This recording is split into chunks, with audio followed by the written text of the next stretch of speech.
যখন কিনা ভূত এফএম এ কোনো ডাক্তার আসেন বা কোনো মেডিকেল স্টুডেন্ট আসেন, তখনই আপনারা একটু নড়ে চড়ে বসেন এবং মনে করেন যে হ্যাঁ, আজকে তো ভূত এফএম জমজমাট হবে। হ্যাঁ, আপনাদের সেই কথা অনুযায়ী 4 বছর পূর্তির পরে প্রথম যে ভূত এফএম এর এপিসোড, সেই এপিসোডটি শুরু করছি হসপিটালের একটা গল্প দিয়ে, যেটা অনেকই অন্যরকম।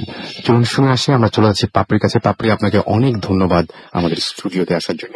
আমরা এখন একটা ঘটনায় চলে যাই। থ্যাংক ইউ রাসেল ভাই, এগেইন হ্যাপি বার্থডে টু ভূত এফএম, যদিও আমরা আগে সেলিব্রেট করে ফেলেছি।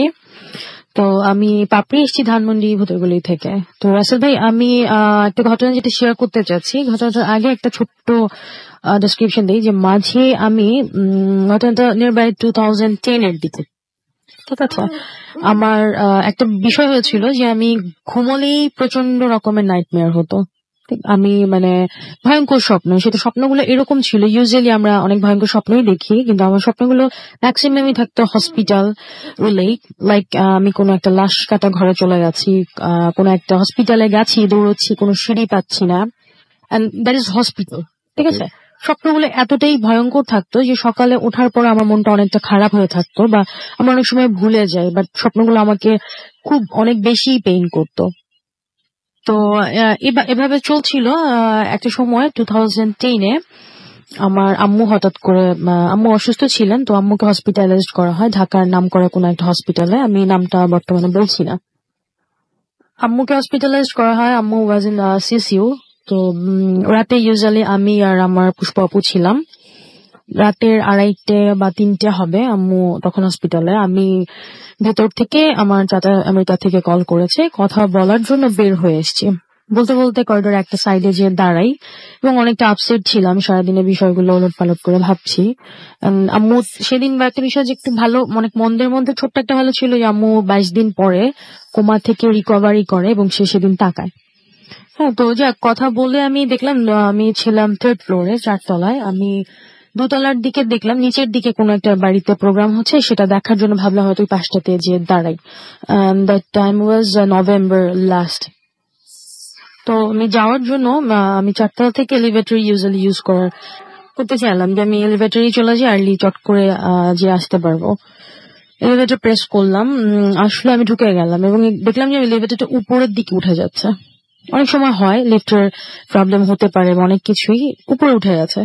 যাচ্ছি, এটা আমি 7 তলা পর্যন্ত গিয়েছে, 8 তলা পর্যন্ত গিয়েছে, 7th লিখে এটা ওপেন হলো। আমি নেমে আসলাম। নেমে আসার পরে আমি ভাবলাম প্রবলেম হচ্ছে, যেহেতু একবার নেমে আমি আবার ভেতরে ঢুকি, কেননা হয় এরকম অংশ, রাতে কোনো লিফট ম্যান নেই, সবচেয়ে বড় বিষয়। তো এরপরে আমি নামলাম, বের হয়ে আমি আর লিফটটা অফ করতে পারছি না, ডোরগুলো ক্লোজ হচ্ছে না।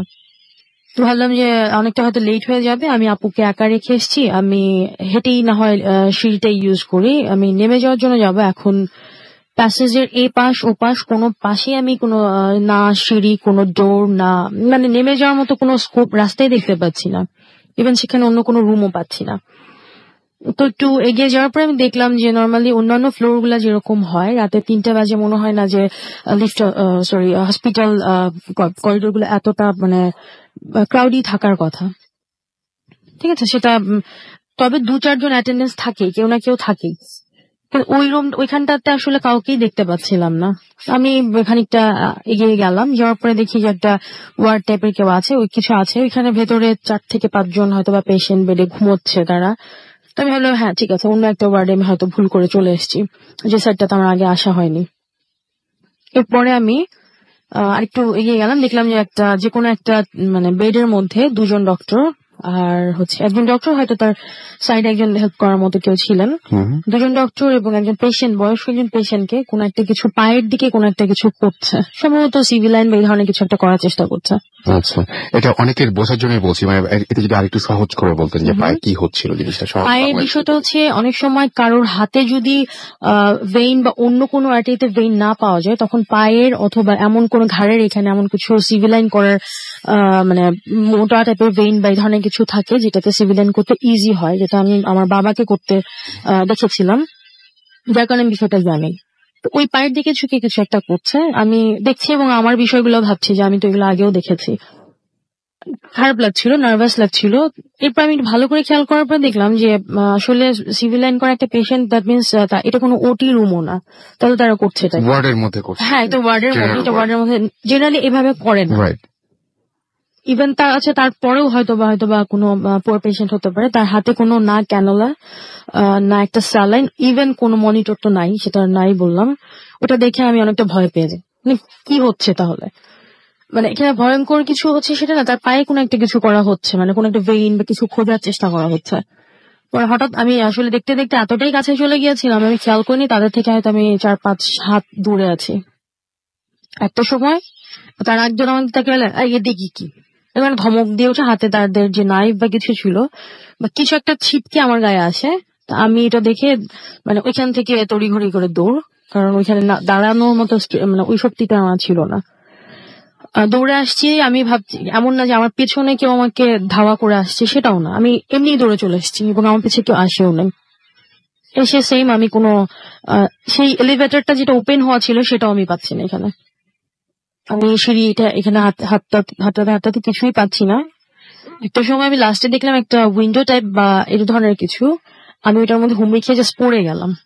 পড়ে যাওয়ার পরে আপনি লিফট থেকে বেরিয়ে যখন মানে আপনি যখন ওই রুম থেকে বেরোলেন তখন আপনি আর লিফট থেকে বেরোনোর পর আপনি কোনো সিঁড়ি টিড়ি বা কোনো কিছু দেখলেন না? না, সিঁড়ি তো পাইনি, যার কারণে আমি সিঁড়িটা দেখার জন্য আমি একটু এগিয়ে গিয়েছিলাম যে সিঁড়ি বা কিছু অবশ্যই কিছু থাকবে। হ্যাঁ, বাট যেহেতু লিফটটা তখন আপনার মানে হ্যাং করেছিল, সামহাউ ডোর গুলো ক্লোজ হচ্ছিল, আমার নিচে যাওয়ার কোনো স্কোপ নাই, যেহেতু আমি মিসিং করে উপরেও চলে এসেছি।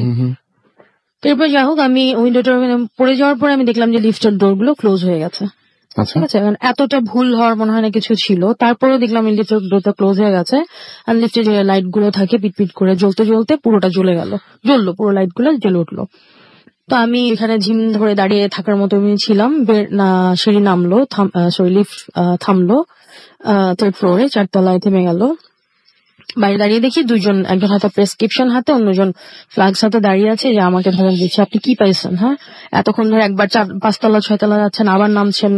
তো আমি সরি বলে বের হয়ে আসছি, আসলে আমার বলার মতো কিছু ছিল না। বের হয়ে আমি আপুকে ভিতর থেকে আসার জন্য ফোন দিলাম। আপু আসলো, আসার পরে আমাকে মানে আমি তাকে বোঝালাম যে আমি খুব মানে আমাকে দেখে সে বুঝতে পেরেছে যে আমি খুব হাঁপিয়ে গেছি বা কোনো কারণে সিক ফিল করছি। পানি টানি খাওয়ার পরে আপু আমায় মানে ধরে বললো যে, তখন বললো যে কি হয়েছিল ব্যাপারে এক্স্যাক্টলি। আমি তাকে বললাম যে আপু দেখো এই বিষয় যে ঘটনাগুলো হয়েছে, আমি আবার তাকে রিপিট করলাম। আপু আমার মাথায় হাত দিয়ে বললো যে আসলে ব্যাপারটি ছেড়ে দেয় গুলো, কারণ সারাদিন তোমার ব্রেইন থেকে স্ট্রেস থেকে জিনিসটা হয়েছে। তো আমি কিছু বলতে পারছিলাম না, আমিও তখন চুপ। হতে পারে আমি আসলে এতটা ভুল এখন আপুকে বোঝানোর মতো শক্তিটা আমার নাই। এরপরে পেছনে একজন ওই হসপিটালে একজন বুয়া ছিলেন, উনি আসলো যে কি হয়েছে, তা বললে আরে কিছু না, ভয় পাইছে বা লিফট কাজ করছিল, হেঁটে যে হাঁপিয়ে গেছে। তো বুয়া বলে আমি সবই শুনছি, আমাকে আসলে আপনি এখানে কেন গেছেন? তো বললাম বুয়া তুমি, আর একটা জিনিস হচ্ছে এই বুয়াটা এরকম হসপিটালের প্রতিটা হসপিটাল আসলে 55 বা 50 অ্যাবভ কোনো বুয়া থাকে না, ঠিক আছে। এই বুয়াটা অনেক এজ, এবং উনি ছিল, যেমন না যে উনি মানে এক্সিস্ট কিছু না সেটা না, উনি ছিল অনেকদিন, কারণ ওনার এক্সপিরিয়েন্সের জন্য শুধুমাত্র নাইট শিফট ওনাকে রাখা হতো। আচ্ছা। এবং সিসি বা আইসিতে ওনার ডিউটিটা থাকতো ইউজুয়ালি। তিনি বললো যে আপনি ওইখানে ওই সাইডে কেন গেছেন? তো আমি বললাম কেন? বলছে আপনি আসেন এই পাশে। টেনে নিয়ে গেল আমাকে, আপুকেও নিয়ে গেল।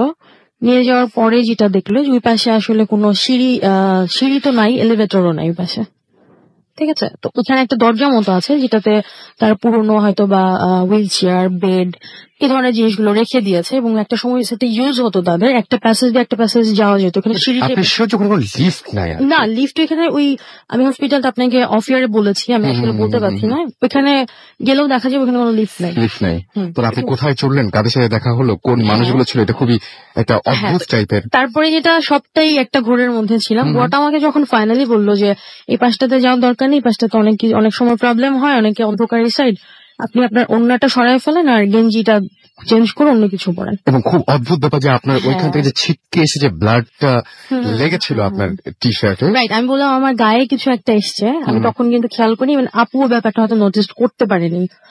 এরপরে আমি দেখলাম আমার গায়ে অনেকখানি ব্লাড লেগে আছে, অনেকখানি, যেটা যে কোনো কিছু থেকে ঘষা লেগেছে বা কোনো পোকা টোকা থেকে সেটা না, অনেকখানি ব্লাড এবং উন্নাতে।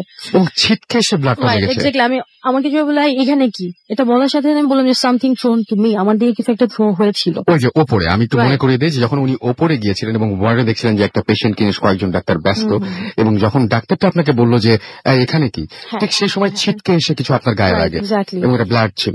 ব্লাড ছিল এবং ওটা আমি তখন খেয়াল করতে পারিনি। এরপরে আমি ফাইনালি যেটা বললাম যে আমি আমার ওনাটা চেঞ্জ করতে হয়েছে, টি শার্ট রাতে আমার পক্ষে চেঞ্জ করাটা পসিবল ছিল না।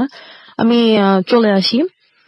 চলে আসার পরে আমার রাতে যেটা হয় যে আমি খুব সহজে কিছু ভুলে যাই না, কিন্তু সেদিন প্রচন্ড ব্যথা হয় মাথায়। তারপর আমি ঘটনাটা পুরোপুরি ভুলে যাই, মানে পরদিন একটা ঘুমের পরে আমি ঘটনাটা ভুলে যাওয়া, যেটা আমি নাইটমেয়ার হলে আমি ভুলতে পারি না, এরকম একটা ঘটনা আমি ভুলে যাই। এর অনেক দিন পরে, প্রায় 1 বছর পরে ঘটনাটা আমার রিয়েলাইজেশন আসে এবং আমি তখন মানে প্রায় 1 বছর পরে, আফটার মাই ডেথ অফ মম, আমার আম্মা মারা যাওয়ার পরে জিনিসটা আমার রিয়েলাইজেশন আসে এবং সেই মানে জাস্ট ঘটে গেছে একটা ঘটনা, সেই ভয়টা আমার মধ্যে চলে আসে। তখন তখন আমি কোয়ারি করি যে এখানে একজন ডক্টর ছিলেন, ডক্টর নাম আমি আপনাকে বলেছি হয়তো, উনি খুব খুব ম্যানকাইন্ড টাইপের একজন পার্সন ছিলেন, যিনি বিল্ডিংটা শুরু হওয়ার স্টার্টিং এ ছিলেন এবং যে ফ্লোরটা আমি আপনাকে বলেছি 8 তলা সম্ভবত, সেখানে কোনো 8 ফ্লোর এখানে নাই। 7 তলা অব্দি আপনার ছাদ আছে, যেটা খুব গরিব পেশেন্ট কেউ থাকলে তাদেরকে এখানে নেওয়া উনি হয়। হোয়াইট ছিলেন, রাইট? রাইট। উনি বাইরে থেকে আসে, নরওয়ে থেকে এসেছিলেন উনি, বাট বাঙালিকে অনেক হেল্প করেছে। বাট যখন দেখতো যে পেশেন্টটা খুব ক্রিটিক্যাল এবং বাঁচবে না, বাট সার্ভাইভ করবে, অনেক কষ্ট পাবে, তখন উনি সামহাউ তাকে কোনো একটা ইনজেকশন বা বডিতে এমন একটা কোনো কিছু ক্রিয়েট করতেন যেটার কারণে তার ডেথটা খুব ইজি হয়। হ্যাঁ, এই জিনিসটা পরে ওনাকে ওই ডক্টরটাকে, মানে ডক্টর কোনো ক্লেম ছিল না, এটা যারা খুব তার ক্লোজে ছিল তারাই শুধু জানতো জিনিসটা। তো এটাকে আমি জেনেছি হসপিটালেরই একজন ডক্টরের কাছ থেকে, নট কোনো ওয়ার্ড বয় আয়া এরকম কিছু না, একদম স্টার্টিং এর ঘটনা এটা।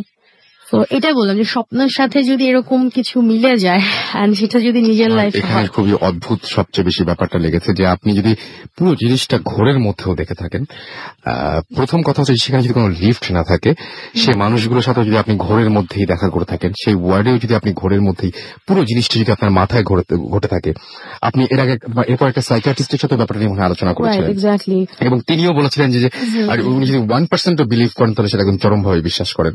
যাই হোক, ব্যাপারটা এইখানেই যে আপনি তাহলে কোন একটা প্রমাণ সঙ্গে কিভাবে নিয়ে আসলেন, তাই না? মানে আপনার যদি পুরোটা মাথার মধ্যেই ঘটে, তাহলে আপনার জামার গায়ে মানে রক্ত লেগে থাকার কোনো কারণ ছিল না।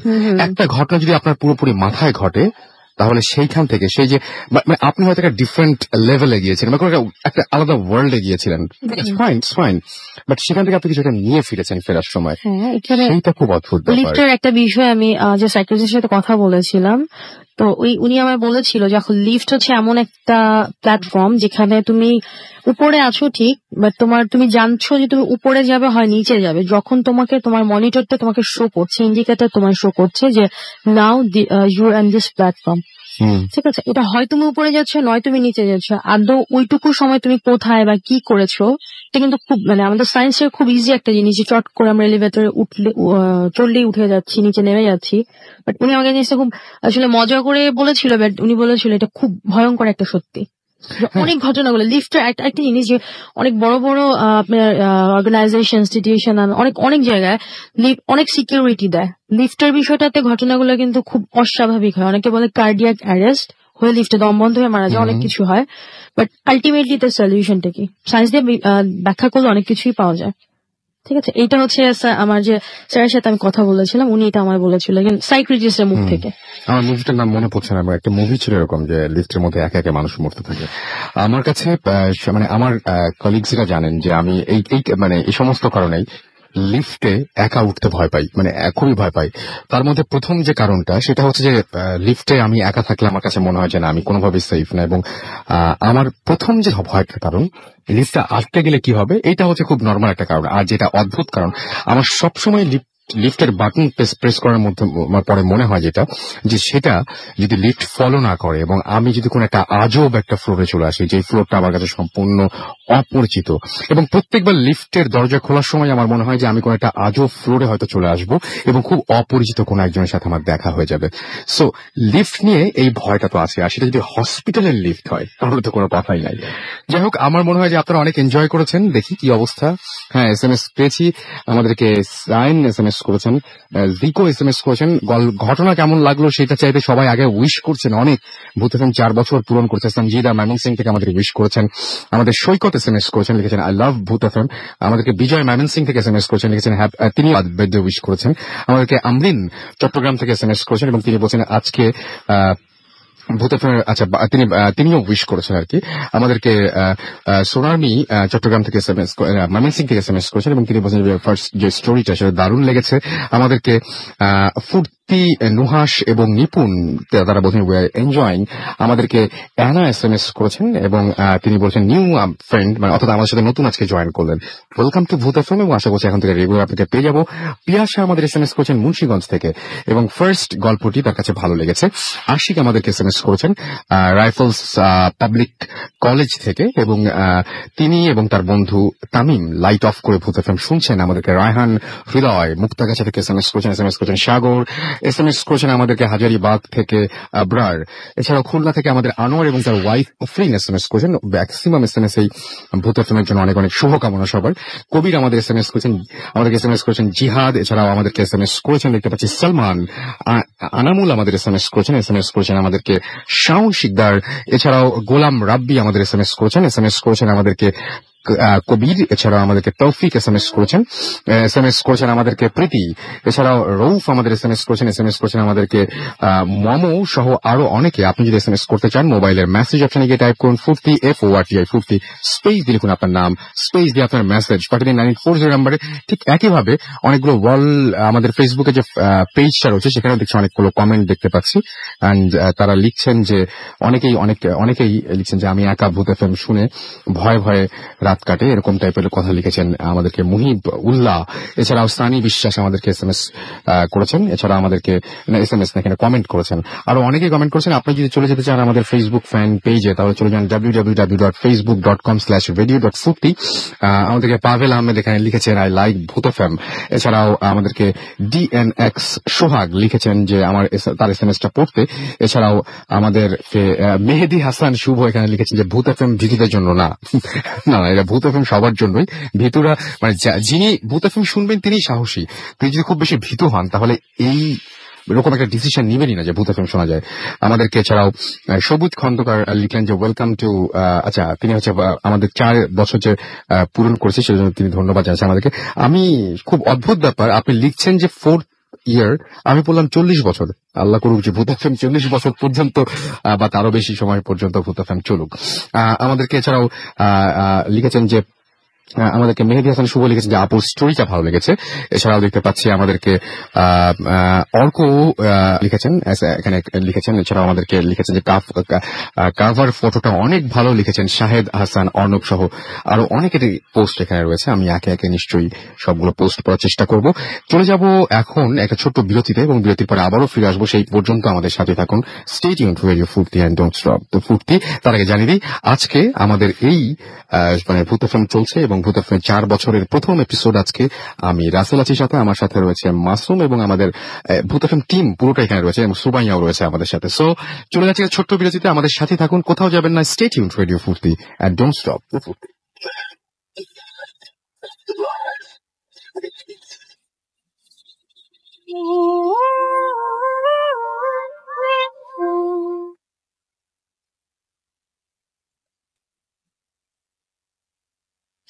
সবসময় রেডিও ফুর্তি, ঘড়িতে সময় রাত 12:28। আমি রাসেল আছি সাথে, আমার সাথে রয়েছে মাসুম এবং সুমাইয়া এবং আপনারা শুনছেন ভূত এফএম। আপনারা সবাই জানেন যে ভূত এফএম এখন আরো অনেক বেশি হন্টেড উইথ গ্রামীণ ফোন এবং আমরা সবসময় চাই আপনাদের সাথে নিয়ে বহু দূরের পথ হাঁটতে। যাই হোক, আমরা চলে যাব ঘটনায় এবং তারপরে একে একে আপনাদের পাঠানো SMS বা সবকিছু পড়বো। একটা ছোট্ট ঘটনা যাচ্ছি, যে ঘটনাটি পাঠিয়েছেন আমাদের কাছে সারা এবং তিনি মিরপুর থেকে ঘটনাটি পাঠিয়েছেন। আমি ঠিক তিনি যেভাবে লিখেছেন এক্স্যাক্টলি সেইভাবে আমি পড়ার চেষ্টা করছি। লিখছেন, ভাইয়া সালাম নেবেন। অনেকদিন যাবৎ ভূত এফএমে আমার জীবনে ঘটে যাওয়া অদ্ভুত সব এক্সপেরিয়েন্স শেয়ার করতে চেয়েছি, কিন্তু ব্যস্ততার কারণে হয়ে ওঠেনি।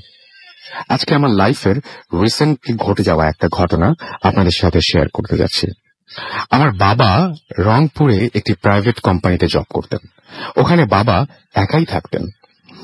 আমার ছোট ভাই এবং আমার স্টাডির সুবিধার জন্য আমার মা আমাদের নিয়ে ঢাকায় থাকেন। এবার ঈদে আমরা ঈদ করতে রংপুরে যাই বাবার কাছে। আমার বাবা যে বাসাটায় থাকেন সেটা 3 তলা একটা পুরনো বাসা এবং সেটা একটা বিশাল বিল্ডিং। 3rd ফ্লোরে বাবা একাই থাকেন, 2nd ফ্লোরে বাবার অফিস, এন্ড 1st ফ্লোরে অফিসের সমস্ত মালপত্র রাখার গোডাউন। বাসার ঢোকার সাথে সাথেই আমার কেমন যেন একটা অস্বস্তি হয়।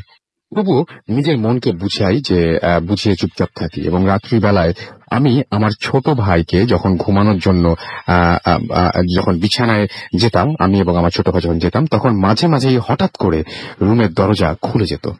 রুমে এসি ছিল এবং সে কারণে দরজা সবসময় লক করে রাখতাম।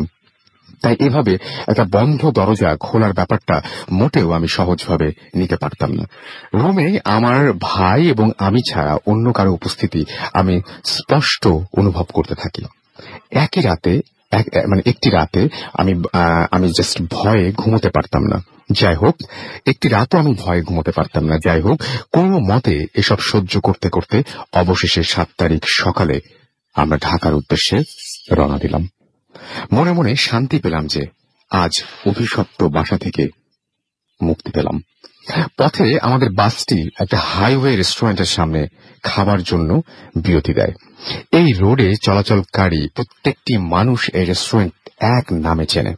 এখানেই আমি লাঞ্চ শেষ করে ফ্রেশ হবার জন্য রেস্টুরেন্টের ওয়াশরুমে গেলাম এবং আমি ছাড়া ওয়াশরুমে আর একটি মাত্র মহিলা ছিল। বাকি সবাই অলমোস্ট বাসে উঠে গেছে। আমি বাথরুম থেকে বের হয়ে দেখলাম ওই মহিলাটিও চলে গেছে। যাই হোক, আমি তাড়াহুড়ো করে হাত মুখ ধুচ্ছিলাম, কারণ আমার বাস এখনই ছেড়ে দিবে এবং এখনই যেতে হবে। হঠাৎ করে আমার চোখ পড়ল মিররে। দেখি আমার পেছনে একটি কালো মহিলা দাঁড়িয়ে আছে। তার মুখ অর্ধেক ঢাকা ছিল শরীরের আঁচল দিয়ে। আমি অবাক হয়ে পেছনে ঘুরলাম। মহিলাটি আমার থেকে একটা হাত দূরে। সে আমার দিকে তাকিয়ে তার হাত বাড়িয়ে দিল এবং তার হাতে আমার একটি বলল, আপা, এটা মনে হয় আপনার। আমি নিজের ব্রেসলেট চিন্তা করে মহিলাটির হাত থেকে ব্রেসলেটটা নিয়ে ওনাকে বলি যে হ্যাঁ, এটা আমার, ধন্যবাদ।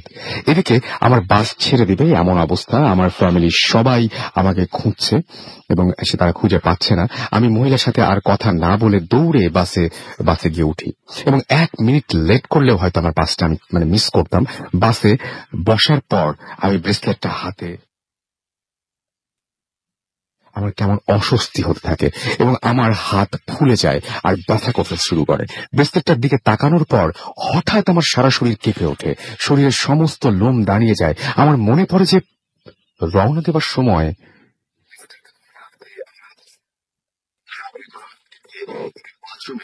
এসেছে। তারপর এটা ওখান থেকে নেওয়া হয়নি এবং এটা এলো কিভাবে? তাহলে এই মহিলা কিভাবে এটা পেল? আর এই মহিলাটাই বা কে? এর কোনো উত্তর আমি মেলাতে পারছিলাম না। ভয়ে আমি সাথে সাথে হাত থেকে ব্রেসলেটটা খুলে বাসের জানালা দিয়ে ছুঁড়ে ফেলে দিলাম। সন্ধ্যায় আমি ঢাকার বাসায় পৌঁছালাম। লং জার্নি করে অনেক টায়ার্ড হয়ে গিয়েছিলাম, তাই ফ্রেশ না হয়ে আমি বিছানায় একটু রেস্ট নিচ্ছিলাম আর ভাবছিলাম আজকের ঘটনাটা। কোনোভাবেই আমি মেলাতে পারছিলাম না কোনো উত্তর। খুব অস্বস্তি লাগছিল, তাই এটা নিয়ে না ভেবে শাওয়ার নিতে বাথরুমে ঢুকলাম। মুখ ধোবার জন্য ফেস ওয়াশ নিতে গেলাম আর ঠিক তখনই আমার চোখে পড়ল যে সেই ব্রেসলেটটি আমি রংপুরের বাসার ওয়াশরুমে ধুলে রেখে এসেছিলাম, যেই ব্রেসলেটটি নিজ হাতে আমি বাসের জানলা দিয়ে ছুঁড়ে ফেলে দিয়েছিলাম। এটা এখন আমার সামনে ঠিক বেসিক।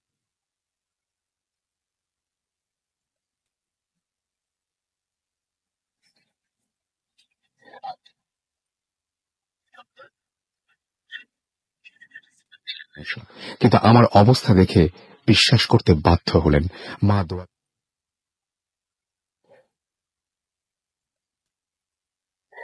প্রচন্ড জ্বর। এটা 7 তারিখের ঘটনা, আজকে 9 তারিখ। বিশ্বাস করবেন কিনা জানি না, আমি এখনো আমার 100 ওপরে জ্বর নিয়ে বিছানায় শুয়ে আছি এবং মেলটা লিখছি। এর আগেও আমার জীবনে অনেক প্যারানর্মাল ঘটনা ঘটেছে, তা না হয় অন্য কোনো দিন শেয়ার করব, কিন্তু এই ঘটনার রহস্য আমি কিছুতেই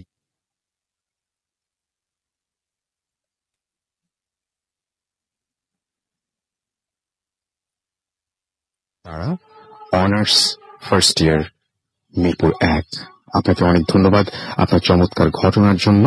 আমরা চলে যাচ্ছি কিছু SMS এ। আমাদেরকে সোবাহান SMS করেছেন এবং আমাদেরকে SMS করেছেন দেখতে পাচ্ছি কষ্টের অথই সাগর, এবং আমাদেরকে SMS করেছেন। আচ্ছা, তিনি বলেছেন যে গতকাল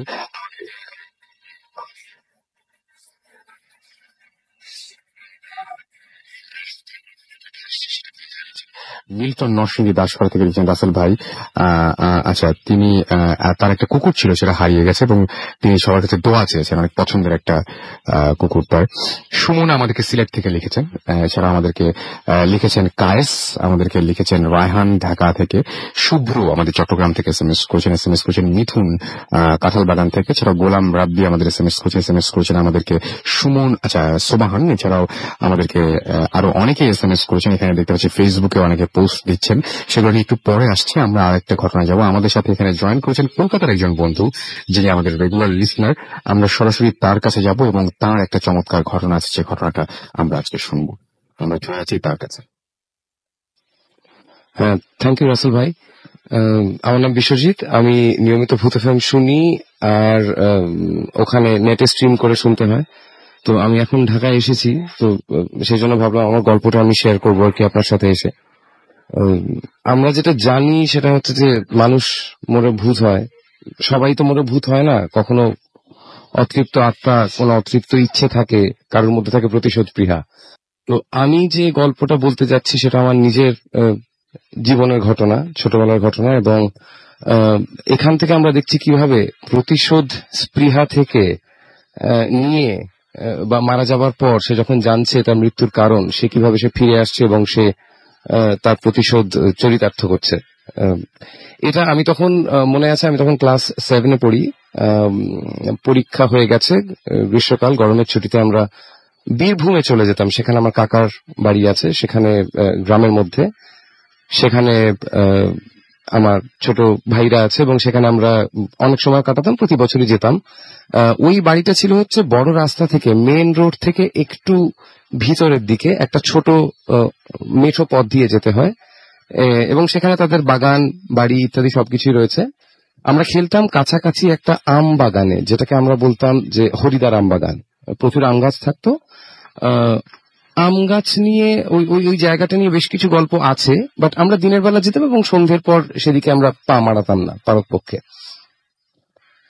তো ওইখানে একটু অল্প দূরে, একটু আলপথ পেরিয়ে যেতে হতো, একটা শ্মশান ঘাট ছিল, যেখানে ছিল একটা পুরনো প্রাচীন কালী মন্দির। সেখানে পুজো হতো বিভিন্ন সময়। পুজোর সময় লোকজন যেত সেখানে, অন্য সময় বড় একটা ভিড় করতো না। তো ওইখানে একজন আরতদার থাকতেন, যিনি অসুস্থ হয়ে পড়েন এক সময়। তো আমরা এবং সেখানে সেই সময় কোনোভাবেই অনেক চিকিৎসা তাকে করানো হয়, কলকাতায় এনে চিকিৎসা করানো হয়, কোনোভাবেই তার রোগ সারানো সম্ভব হচ্ছিল না, এবং ডাক্তাররা সবাই জবাব দিয়ে দিয়েছিল যে একে আর বাঁচানো সম্ভব না। তো কুসংস্কার মনে হতে পারে, সেই সময় এক তান্ত্রিক সেই জায়গায় আসে এবং সেই শ্মশান ঘাটে সে আস্তানা গাড়ে, এবং সে অ্যাপারেন্টলি বলে যে এটা তার পক্ষে সে সারিয়ে তুলতে পারে আর কি। এবং সেও বহুদিন ধরে চেষ্টা করতে থাকে, জলপড়া ইত্যাদি করে। এগুলো আমি নিজে কোনোদিনই বিশ্বাস করতাম না, আজও হয়তো পুরোপুরি করি না। এবং সে যখন কোনো রাস্তায় পাওয়া যায় না তাকে বাঁচিয়ে তোলার, তখন বলে যে এটাকে কি একটা বলে, এটার একটা নাম আছে, এটাকে বোধহয় বলে জলপোড়াই বলে, যে একটা কি থাকে না, যে একটা ডাব থাকে, সেই ডাবটাকে খুলে নিয়ে উপরটাকে কেটে ডাবের সেই পানি ভর্তি ডাবটাকে নিয়ে রাতের বেলা নিশি ডাকা, রাইট, নিশি ডাকা।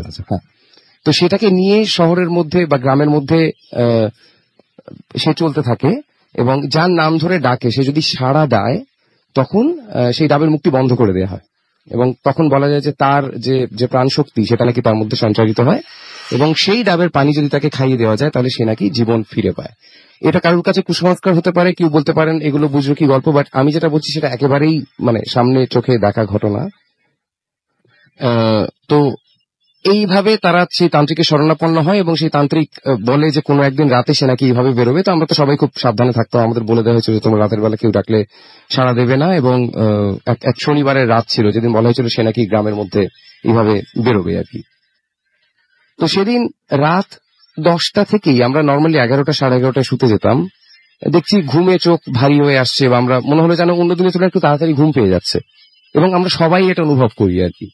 তো আমার কাকিমা যিনি ছিলেন তিনি বললেন যে এর একটা ওষুধ আছে, তিনি ওই মানে লাল মরিচ আর কি, উনি সেটাকে চাটুতে দিয়ে পুড়িয়ে এমন একটা গন্ধ টন্ধ তৈরি করে যাতে আমাদের ঘুম টুম দেরি করে আসে বা না আসে, যাতে ঘুমিয়ে না পড়ি, কারণ ঘুমের মধ্যেই মানুষ এইসব ডাকে সাড়া দেয় বা ইত্যাদি এই ধরনের বিষয়গুলো ঘটে আর কি। তো সেই রাতে যথারীতি গভীর রাতে আমরা শুনতে পাই যে কেউ একজন আসছে এবং নাম ধরে ডাকছে, পাড়ার বিভিন্ন মানুষের নাম ধরে ডাকছে। আমাদের বাড়ির পাশ দিয়েও সে চলে যায়, আমার কাকার বাড়ির পাশ দিয়ে, এবং আমাদের কারোর নাম ধরে সে ডাকে না, বাট বিভিন্ন নামে আমরা তাকে ডাকতে শুনতে পাই। আমার যে ছোট ভাই সে সাহস করে ব্যালকনির দিকে যায় এবং দেখার চেষ্টা করে যে কি বৃত্তান্ত বা কাউকে দেখা যায়। খুব অদ্ভুত বিষয় যে মানবীয় বা মানুষের শরীরধারী কাউকে দেখা যায়নি, যেটা দেখা যায় সেটা হচ্ছে যে একটা চতুষ্কোণ বস্তু যেটা এবং সিঁদুর এবং তেল মাখা, খুব চকচকে, তার মাথায় একটু জটাধারী মাথা আর কি, এবং চারকোনা সেটি, এবং সেটি এত স্মুথলি যাচ্ছে রাস্তা দিয়ে যে মনে হচ্ছে অলমোস্ট যে মাটি থেকে উঠে সেটি যাচ্ছে আর কি, হাওয়ায় ভেসে, অনেকটা অলমোস্ট হাওয়ায় ভেসে যাচ্ছে, এরকম একটা ভাবে যাচ্ছে আর কি, সেইটি দেখতে পায়। তো পরের দিন সকাল হয়, যথারীতি দিন শুরু হয়, কর্মব্যস্ত জীবন, মানুষ তার কাজ শুরু করে দেওয়া যায়। পাশে আমাদের একটা মার্কেট ছিল, সেখানেও প্রচন্ড কিছুই খবর পেলাম না আমরা, কিছুই হয়নি আর কি, দেখা গেল যে। তো আমরা তখন কয়েকজন মিলে বেরোলাম দেখার জন্য যে আসলে কি হয়েছে, যে আমরা দেখে আসি যে কেউ আসলেই মারা গেল কিনা, নাকি সেরে উঠলো কিনা, যে আড়তদার যে অসুস্থ হয়ে পড়েছিল। তো আমরা ওই যে আমবাগানটিতে খেলতে যেতাম, হরিদার আমবাগান যেটাকে বলা হতো, সেখানে গিয়ে হঠাৎ করে জানতে পারলাম যে তিনি আগের দিন রাত্রে মারা গেছেন। তিনি মারা গেছেন এবং তার হার্ট অ্যাটাক হয়েছে। তিনি সুস্থ সবলই ছিলেন, এবং আমরা গিয়ে দেখলাম সেখানে তার মৃতদেহ রয়েছে, সাদা ফ্যাকাশে হয়ে গেছে, এই হচ্ছে ব্যাপার। তো তিনি এবং সবাই এসেছে, এবং তিনি ওই গ্রামের ছিলেন না, পাশের গ্রামের ছিলেন বেসিক্যালি, এবং সেখানে অনেকেই তান্ত্রিকের আসার কথা জানেন না, এবং তান্ত্রিক সেই রাতে সেই গ্রামে পাশের গ্রামে গেছেন কিনা সেটাও আমরা আর কিছু বলিনি। সেটা দেখে আমরা সেটা দেখে ভয় পেয়ে তাড়াতাড়ি চলে আসি। আর তারপরে যেটা হয়েছিল, ওই যে আড়তদার যিনি অসুস্থ হয়ে গিয়েছিলেন, তার নামটা আমার মনে পড়ছে না এখন, তিনি আস্তে আস্তে সুস্থ হতে থাকেন। তো আমরা ভাবলাম হয়তো তান্ত্রিকই এই কাজ করেছে। দিন 7 বাদে বিদ্যুৎ স্পৃষ্ট হয়ে তিনি মারা যান। আচ্ছা, আমার এই মুহূর্তে মনে পড়ছে না, হয় বজ্রাঘাতে তার মৃত্যু অথবা বিদ্যুৎ স্পৃষ্ট হয়ে তার মৃত্যু হয়, কিন্তু খুব অস্বাভাবিক, মানে মৃত্যুটা স্বাভাবিক, খুব অস্বাভাবিকভাবে দুর্ঘটনাগ্রস্ত হয়ে তিনি মারা যান। এবং তাকে যে বাঁচিয়ে তোলার ব্যাপারটা ছিল সেটা আসলে সফল হয়নি, কারণ একেবারেই 7 দিনের ভেতরে পাশের গ্রামে হরিদা মারা গেলেন, এবং তারপরে এই যার চিকিৎসা চলছিল তিনিও আসলে দুর্ঘটনাগ্রস্ত হয়ে মারা যান আর কি। এখন এর কিছু জিনিস আমাদের জীবনে ঘটে যার বুদ্ধিতে ব্যাখ্যা মেলে না। আমি জানি না এটা কতটা তান্ত্রিক, কতটা দৈব, কতটা কাকতালীয় ঘটনা, বাট এটা আমার নিজের অভিজ্ঞতা থেকে বললাম, ঘটেছিল। এবার শ্রোতা যারা শুনছেন তাদের খুশি হবে। না, আমার কাছে সবচেয়ে আজব লাগলো যে আমি এই শেপটার কথা বা এই ব্যাপারটা নিয়ে আমি জানতাম না, নিশি ডাকার যে কথাটা বললেন। যাই হোক, পুরো পরিচয়টা সবাইকে দিলাম না। আমরা শুনলাম একটা চমৎকার ঘটনা এবং আমরা একটা ছোট বিরতিতে যাব। আমাদের সাথে থাকুন, কোথাও যাবেন না। এবং একটু পরে আমরা ফিরে আসছি আরো আপনাদের। আচ্ছা, অনেক SMS রয়েছে, আমি SMS পড়ি। আমাদেরকে বনি SMS করেছেন ডিএমসি থেকে, ঢাকা মেডিকেল থেকে। অমিত চৌধুরী আমাদের SMS করেছেন ফার্মগেট থেকে। খালেদ আমাদেরকে SMS করেছেন এবং তিনি বলছেন যে স্টোরিটা সুপার ডুপার। আমাদেরকে SMS করেছেন দেখতে পাচ্ছি আহমেদ শিকদার গোপালগঞ্জ থেকে। আমাদেরকে SMS করেছেন ইমা। এছাড়া আমাদেরকে আনোয়ার মিরপুর 11 থেকে SMS করেছেন এবং বলছেন কেমন আছেন। মনির আমাদেরকে SMS করেছেন কোনাবাড়ি গাজীপুর থেকে এবং তিনি লাইট অফ করে ভূত FM শুনছেন। আমাদেরকে SMS করেছেন রকিবুল এবং তার কাছে এখনো পর্যন্ত ভয় করছে না, তিনি লিখে জানিয়েছেন। খালেদ আমাদের SMS করেছেন এবং তিনি বলছেন যে স্টোরিটা সুপার ডুপার। আমাদেরকে আহমেদ শিকদার অ্যালিন SMS করেছেন আমাদেরকে আরো অনেকেই। সোহাগ আমাদের SMS করেছেন নারায়ণগঞ্জ থেকে। আচ্ছা, আমাদেরকে SMS করেছেন শিমুল, তিনি ভূত FM অনেক পছন্দ করেন, সেটা লিখেছেন। দেবদাস আমাদের SMS করেছেন এবং আমাদেরকে SMS করেছেন দেখতে পাচ্ছি রাব্বি, তিনি ক্লাস 9-এ পড়েন। আমাদেরকে আচ্ছা, বরিশাল থেকে আরেকজন রাব্বি SMS করেছেন, তিনি লিখেছেন আই লাভ ভূত FM এবং তিনি অনেক ভয় পেতে চান। বাঁধন আমাদের SMS করেছেন রাজশাহী থেকে এবং তিনি ভূত FM এর জন্য অনেক উইশ করেছেন। আমাদেরকে SMS করেছেন দেখতে পাচ্ছি ইলা। এছাড়াও মিমি আমাদের SMS করেছেন খুলনা থেকে এবং তিনি বলেন যে ভয় লাগে তো। আমাদেরকে কবির জিঞ্জিরা থেকে SMS করে লিখেছেন নাইস।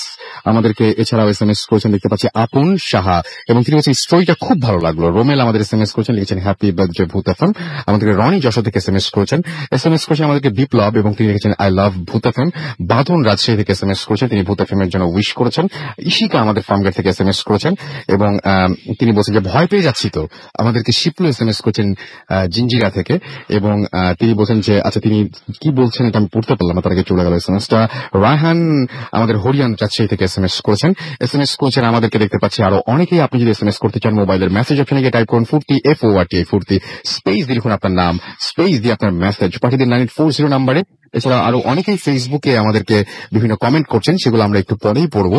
আপনাদেরকে ছোট বিরতি যাচ্ছি, বিরতির পরে আবার ফিরে আসবো, কোথাও যাবেন না, আমাদের সঙ্গেই থাকুন। স্টে টিউনড রেডিও ফুর্তি এন্ড ডোন্ট স্টপ দ্য ফুর্তি।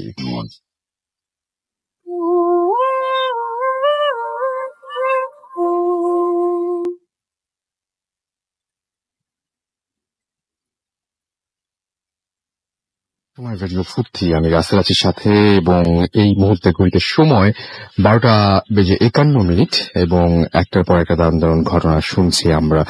আমি দেখতে পাচ্ছি যে ফেসবুকে অনেকেই আমাকে এখানে কমেন্ট করেছেন, অনেকেই। মহসিন মুন্সি আমাদের বলেছেন যে গল্পটা অনেক তার কাছে ভালো লেগেছে। আমাদেরকে মাসুদ রানা মিজান লিখেছেন যে ভূত FM অসম হয়। আমাদেরকে এছাড়াও দেখতে পাচ্ছি যে আমাদেরকে এখানে সুব্রত বিশ্বাস খলিলপুর থেকে তিনি শুনছেন, ফেসবুকে লিখেছেন। মোহাম্মদ তালুকদার আমাদেরকে লিখেছেন তার কাছে ঘটনাগুলো খুব আজগুবি লেগেছে, যদিও ফেসবুকে তিনি লিখেছেন। আমাদেরকে মিঠুন মৃধা SMS করেছেন, কমেন্ট করেছেন এখানে এবং তিনি বলছেন যে এই রাতটা বৃষ্টি হচ্ছে এবং ভূত FM মনে হয় ভয়ঙ্কর ভালো কাটবে, সেটাই তিনি বলছেন আমাদেরকে। এছাড়াও এখানে কমেন্ট করেছেন আরো অনেকেই দেখতে পাচ্ছি এবং আমাদেরকে দেখতে পাচ্ছি যে এখানে কমেন্ট করেছেন ভূত FM মাস্ট, তিনি বলছেন যে হরবল হবে আজকে। এছাড়াও কমেন্ট করেছেন দেখতে পাচ্ছি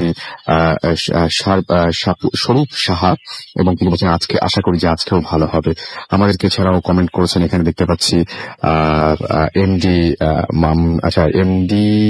কি মামুনরা আরজে, ওকে।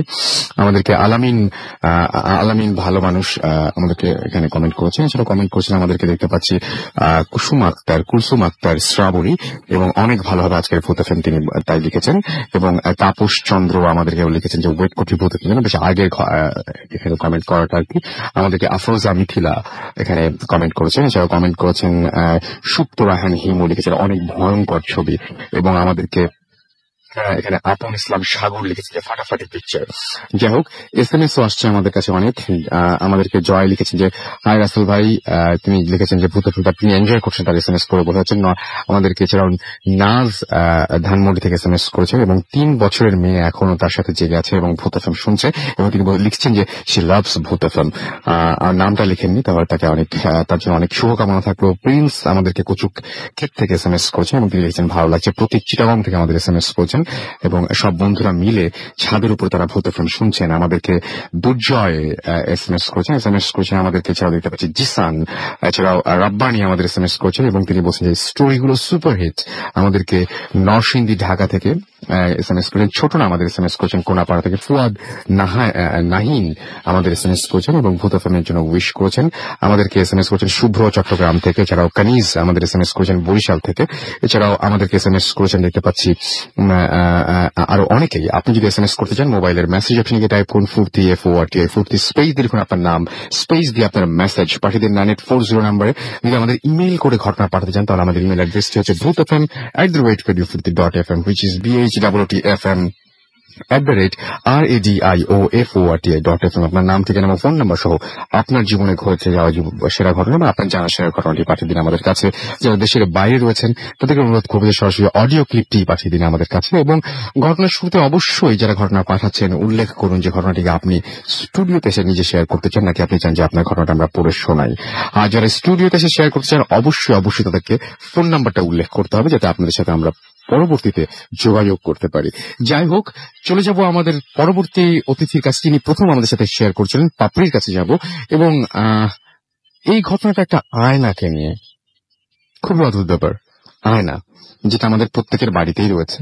আমরা আয়না নিয়ে আগেও অনেক ঘটনা শুনেছি এবং আয়নার ভেতরে আরো কোনো কিছু আছে কিনা এটা আমরা কতটুকু জানি। আসলে আমরা যে জিনিসটা দেখি যে ছায়াটা পড়ে, সেই ছায়াটা কি আমাদের সে আয়নার ভেতরে পড়ছে নাকি আয়নার ভেতরের কারো ছায়া, আমরা কিন্তু জানি না। আয়নাটা একটা রহস্যময় জিনিস কিন্তু, এবং আমরা অনেকবার ভূত এফএম মনে হয় উল্লেখ করেছি। অনেকেই এসে বলেছেন যে রাতের বেলায় আপনি যখন ওয়াশরুমে যাবেন দয়া করে চেষ্টা করবেন আয়নার দিকে না তাকাতে। হ্যাঁ, কিছু আছে আপনার বাথরুমে বা ওয়াশরুমে সেটা নয়, বাট আয়নার দিকে তাকিয়ে আপনি ভুল করে অনেক কিছু দেখে ফেলতে পারেন, আপনি অনেক কিছু ভেবে ফেলতে পারেন।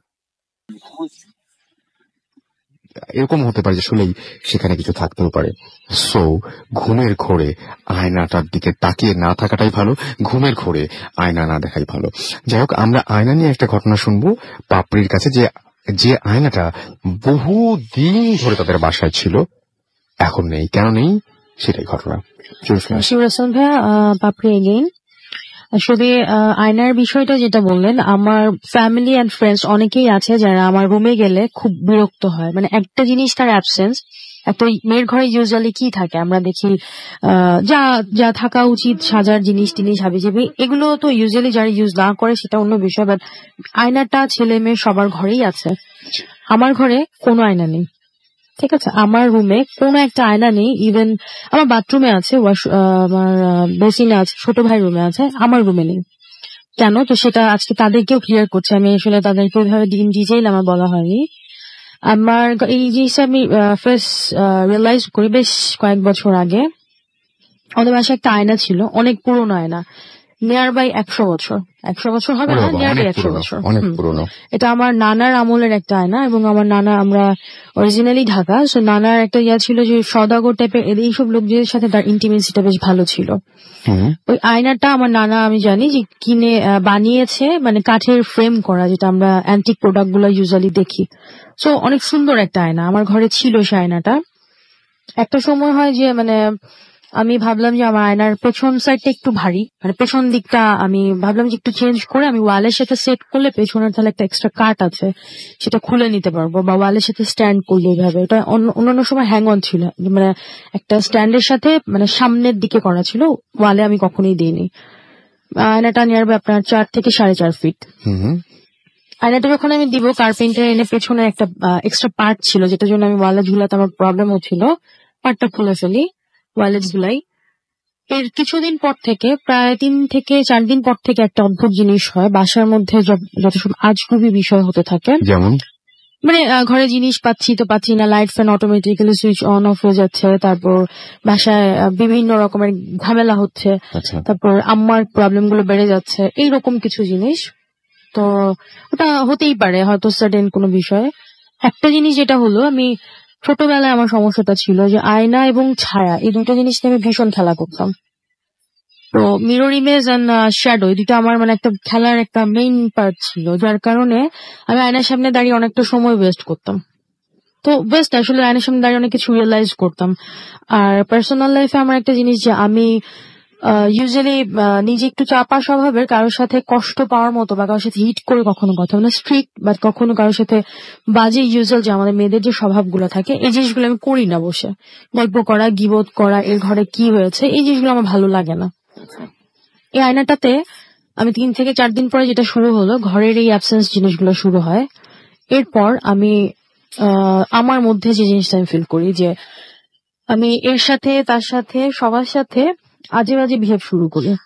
যাদের সাথে আমি কথা বলি না তাদের সাথে গিয়ে এক প্রকার গিবত করা টাইপের শুরু করতে থাকি। এবং আমার মধ্যে একটা জিনিস কাজ করতে থাকে যে ওর নামে বড় করলেই আমি বড় হব, ওকে ছোট করলে আমি বড় হব, ওর কাছে বাজে কিছু বললে আমি ভালো হব। এর সাথে তার সাথে সবার সাথে একটা প্যাচ ক্রিয়েট করাটা আমার মধ্যে একটা মানে খুব ভয়ঙ্কর ভাবে আমার মধ্যে চলে আসে, যেটা আমার জন্ম থেকে আমার মধ্যে কখনোই ছিল না।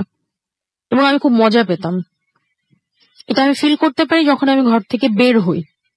আমার বাড়ি বা আমার ঘর, আমার আশেপাশে যখন আমি থাকি, তখন আমি কি করেছি, আমি গিলটি হই, আমি খুব খারাপ আমার লাগে। তারপরে আমি আবার বাসায় এসে যখন এটার দিকে আমি দেখছি বা কোনো ভাবে এটাতে অ্যাটেনশন দিচ্ছি, আমি আবার সেম কাজটা করছি এবং নতুন স্পিরিট নিয়ে আমি আবার কাজটা করছি। এভাবে হতে হতে আমি বললাম না, এভাবে আমি একদিন বাসার বাইরে গেলাম এবং খুব ভালো মতো চিন্তা করলাম যে আসলে এটা আর এভাবে কন্টিনিউ করতে দেওয়া যায় না, কারণ হয়তো আমারই সমস্যা। তাহলে আমি হয়তো আয়নার সামনে দাঁড়িয়ে নিজেকে আবার রেডি করছি, হয়তো এটা আমার কোনো প্রবলেম হচ্ছে। আয়নাটাকে আমি খুলে আমি এক সাইডে রেখে দিলাম বারান্দার দিকে। তো এটা আমার কাজিন তানা আপু দেখলো। দেখার পরে বললো যে এত সুন্দর একটা জিনিস তুই বাইরে ফেলে রেখেছিস, তাহলে এটা আমায় দিয়ে দে। আমি বললাম নিয়ে যাও।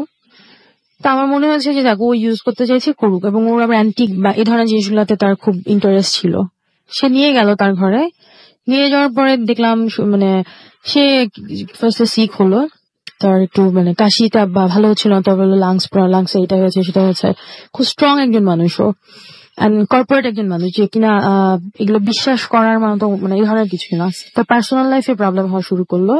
ভাইয়ের সাথে তার এমন একটা পর্যায়ে চলে গেল যে সেপারেশন টাইপের, মানে অনেক জঘন্য দিকে যাচ্ছে এবং কোনোভাবেই সে কোনো কিছুতে কনসেন্ট্রেট করতে পারছে না, অফিস কামাই করছে, বিভিন্ন রকম প্রবলেম।